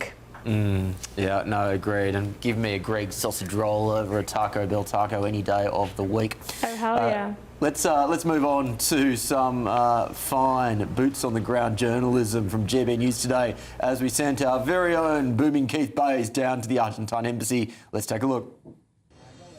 Tomorrow is the World Cup semi-final. England versus Argentina, Lionel Messi versus Harry Kane. It's the big one. So GB News has come down to London to speak to the ambassador of Argentina. Can you tell me what score's going to be in tomorrow's game, England-Argentina? No, I don't. I only wish it's going to be a clean and interesting game, and whoever wins will receive my applause. Brilliant. Thank you very much. Thank you very much. So, guys, they want a good, clean, fair game. But the ambassador, no answers from them. So I'm going to have to do what Booming Bears does best. I'm going to have to shout those questions at the Argentinian ambassador, and I'm going to do it right now. Is Harry Kane now better than Lionel Messi? What's the score going to be in tomorrow's semi-final, ambassador? Do you agree roast beef is better than corned beef? Oh, I could watch that all day. That is Booming Keith Bays. Again, as I said, approaching national treasure status, certainly a treasure of GB News. Well, in other news, we mentioned David Lammy earlier. One of his favourite subjects is being reported on in the Telegraph tonight. Caribbean nations have called on Britain to give up its overseas territories as part of slavery reparations. The detailed manifesto from 15 Caribbean countries, which is being put to MPs, say that former colonial powers should not only offer financial compensation, but also give up their territories in the region. This key demand would cover the British holdings of Turks, Anguilla, Montserrat, the British Virgin Islands, the Cayman Islands and Bermuda. I find this, Paul, all so tiresome. We know that the British did more than any other country to rid the world of slavery. These countries never look at it in terms of a cost-benefit analysis. The fact that the British brought democracy to many nations, they brought the rule of law, they brought rights for women, they brought innovation and technology. You know, there's never that side of the ledger that comes up. I just think, you know, surely the response to these people is a flat jump in the lake. Look, we don't owe anybody anything. No one alive today owes anybody anything. David Lammy's a grifter. David Lammy is saying this to garner support from a certain echelon of the public. To be clear, whilst he has demanded slavery reparations in the past, this particular report is coming from these joint statements from these Caribbean nations. For me personally, I don't care if David Lammy's directly attached to this. I want to have a go at David Lammy. And it's important for me to to just say that. If this has got nothing to do with David Lammy, I'd like to make it to do with him. No, look, reparations is one of those things that I'm always surprised garners as much support as it does. Yeah. It certainly it feeds into the psychosis of those that deliberately want to hate Britain for everything it stands for. Yeah, Candice, what are your thoughts on this? Yeah, absolutely. Look, I mean, we are in a time of crisis. We are living in a world with a lot of geopolitical threats going on. This is not the time for Britain to lose its sense of self-confidence and, like I've said before, to start bowing and scraping on the world stage. We do not have ancestral guilt for things that happened 200 years ago. And, as you said, we played a really vital role in fighting a lot of this stuff, and no one talks about it anymore. Does anyone even know the name William Wilberforce anymore? No, they don't. No one talks about these things. And I think because most of the debate and the discussion around these issues, like colonialism, around slavery, is dominated by the left. And the left have a certain narrative that all Western nations hold this original sin, this guilt, that can never be repaired. Yeah, that's exactly right, in that if you were to pay reparations, it would never end there because they keep wanting more. It is one big grift, effectively. But you're also right in saying that so much of this comes down to this guilt for past sins. You can't fix the sins of the past with mistakes like this in the present. I am surprised that, well, I'm not surprised, but I'm annoyed that the government just doesn't flat out come out and say, absolutely not, and take a firmer stance on this sort of stuff, as opposed to, in some respects, entertaining these ridiculous requests. Well, I just don't think intellectually they are there. I mean, look at the whole Chagos deal. A lot of that has to do with Britain correcting what they believe to be its malign historical record, giving back these territories to these countries. It doesn't belong to us. So I just don't think that they can do that. They're not there intellectually. In fact, I think a lot of the discussion we're having now, I don't think people felt permitted to have it, really. I think it's only really very recently, when speech has become a lot more free, that we kind of do have a more balanced discussion about these issues. Yeah. Let's go to DC. Eric, to you, the topic of reparations pops up from time to time in the United States when it comes to reparations to African Americans for slavery. Where do you stand on it? Yeah, you're right. That's an issue that comes up actually quite often. We know there's always a standing bill in Congress to address this, and it never goes anywhere. But again, it's something that people continue to talk about, and actually how the issue has actually moved forward is not at the national level, but with local communities across the country that are individually addressing this issue. And so I think that has given some people a win in terms of how this issue has been adjudicated, at least for some. Reem, what do you make of it? Well, I was recently listening to one of my favourite podcasts, a podcast called Finn versus History. Finn Taylor is a brilliant comedian. Sorry, Paul, he's fantastic. And one thing that he did discuss in one of his recent episodes is the Barbary slave trade. So I'm originally North African, and I think that what's really interesting about the entire conversation about reparations is that it assumes that there is only one single perpetrator of slavery, when in fact slavery has of course existed throughout human history. And so if we are introducing reparations on the basis that historical claims of guilt are existing today, then that means that I, as a descendant of North Africans, would owe lots and lots of white people, specifically the Cornish, lots and lots of money. Yeah, that's very true. As an aside, I'm with you. Finn versus History is my new favourite podcast. I don't miss an episode. It's fantastic. That was an episode on the white slave trade, which it was red meat to the base that he is pitching to. But it does make a serious point, Paul, and that is that slavery is a historical constant. It is not limited just to Africans or to black people. In fact, the numbers for the slave trade from Constantinople and the Muslim countries far outweighed the number of slaves that were traded by the United States and that particular slave route But of course, that stuff doesn't fit a historical narrative particularly neatly, so you don't really ever hear about it. Now, Finn Taylor is a great comedian, by the way. There's no need to apologise for that, Reem. He's also more successful than I am. He's not talking about himself at 3 a.m. in a studio in London, so he's at home now sleeping rather soundly. And good on you, Finn. Well done, mate. Look, it's great. You're absolutely right. I mean, where do you stop? You draw the line. So I mentioned David Lammy earlier. It seems unfairly, but who cares? The point that David Lammy makes is very restricted. It's very restricted to a certain type of slavery at a certain time.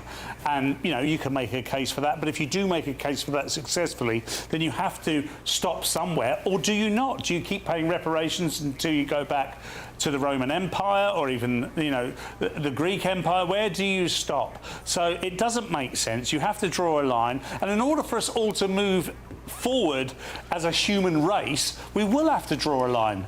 We will have to just say, look, sorry about that, or we will have to just have an agreed acceptance that no one alive today is responsible for any of the ills of the past, and we should not be paying for it, and we should just get on with our lives. Yeah, Candice, just before we leave this story, I'm interested in your thoughts more broadly on touching on what you referred to around education and basically the lack of understanding about some of the really positive parts of British history. I think there is a black armband view of British history now that is spewed out in the schools and in the universities, and I think that's a great shame. How do you go about changing that narrative in the educational institutions to provide a more positive view of the country's history? Yeah, I think you just have to talk about positives and negatives. I think that it's not spoken about in those terms anymore. I think that history has been heavily politicised, it's been moralised, and that is not how I learned history. I mean, I did history as my degree, and they always really strongly resisted any politicisation of the past. In fact, one of the wonderful things about history as one of the humanities disciplines is it's very, very empirical. So you look at lots of different things.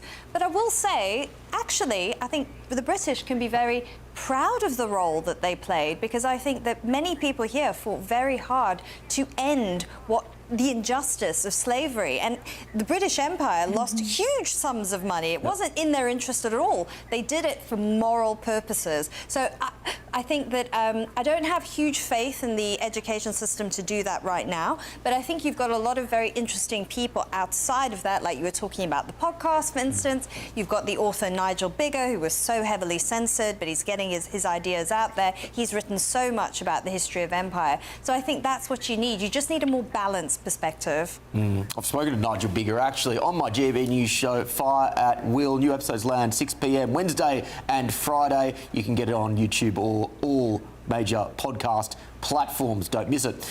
In other news, after that plug, the Times are reporting speed limits on country lanes in rural towns and villages in England should be no more than 20 miles per hour, according to new government guidance.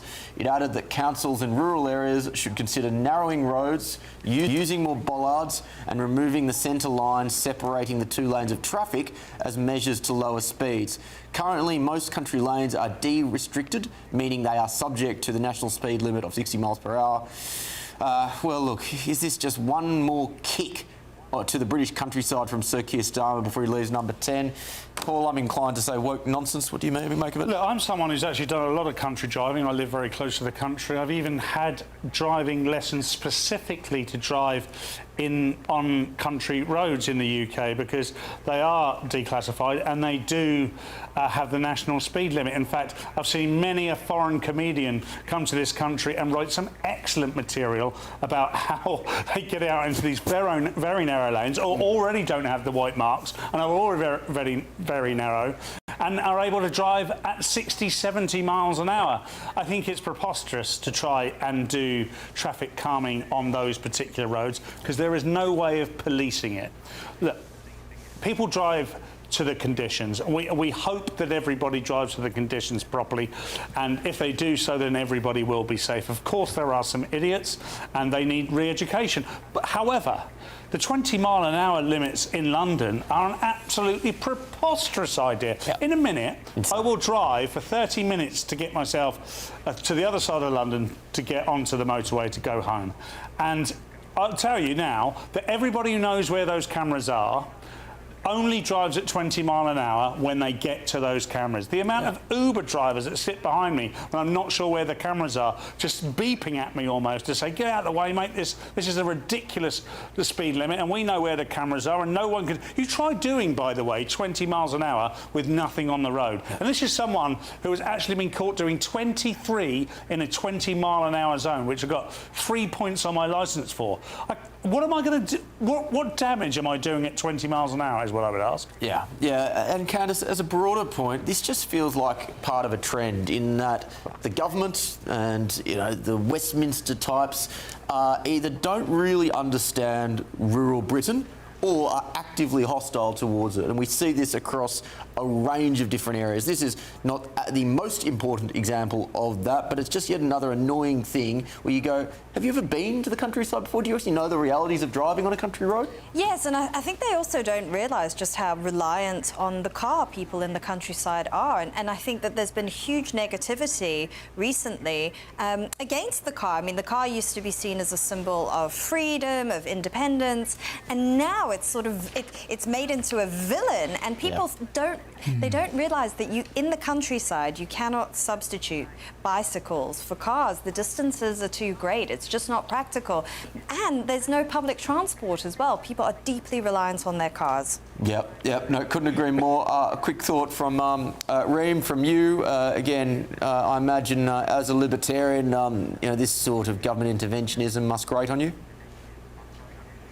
Yeah, I mean, it's totally ridiculous, but I also do think that this conversation in the US just would not be occurring because so much of America is, of course, reliant on their cars. And I think that, you know, we're absolutely right to talk about the fact that this is about individual freedom. It's about the freedom to move about and do as you wish. And I do really think that this kind of conversation would be seen as so ludicrous. Of course, outside of London and Birmingham and Manchester and maybe a handful of other cities, you cannot get about without a car. This is ridiculous.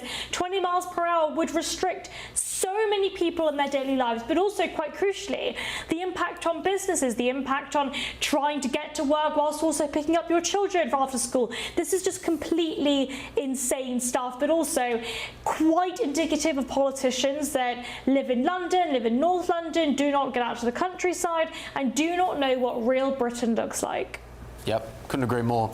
Well, let's delve into some of the main stories on the front of tomorrow's newspapers. The Sun is going with, it's in your hands now, lads. Indeed it is. The Express, roar them on in anticipation of the big game. The Metro, don't jinx it, care. That's very pointed. The Telegraph, Alzheimer's drug could stop disease. That's wonderful news. The Times, Widdicombe suspect may have targeted other MPs. The Mail, Widdicombe suspect probed over left-wing extremism. The Mirror, you can do this. Yes, you can. And that's all we have now from those papers. First and foremost, a very big thank you to my panel this evening. We had Eric, we had Reem, we had Candice, and we had Paul. Paul, just quickly, your final words of encouragement to the lads before they take on those awful Argies tomorrow. Come on, England, do it for king and country. Candice. Come on, England! Reem. Come on, England! And Eric, if you really care. What? Do it for the armpit. Well, thank you, thank you very much. Thank you very much for that honesty, and most importantly, ladies and gentlemen, thank you very much for joining us once again on Late Show Live. You are what makes this program and this channel what it is. In an Australian accent, I will say, "Come on, England."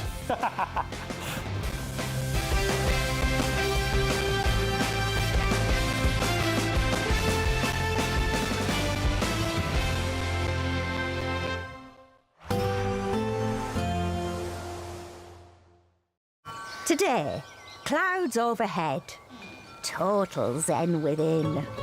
Boxed Solar sponsors the weather on GB News.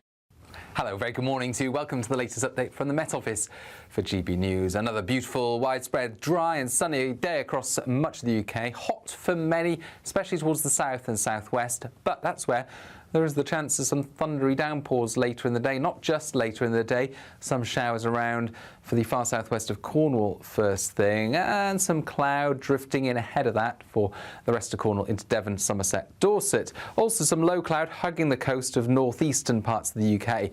Most places, though, inland, dry, sunny and feeling hot. Mid-20s in the north, 30 Celsius further south. So this long-running heat wave, for some places, it's the 12th day of heat wave conditions, and it's extensive across the UK, although always cooler across the north and northeast of Scotland. Dry, yes, but I think for Shetland, Orkney, the east coast of Scotland, still some cloud around.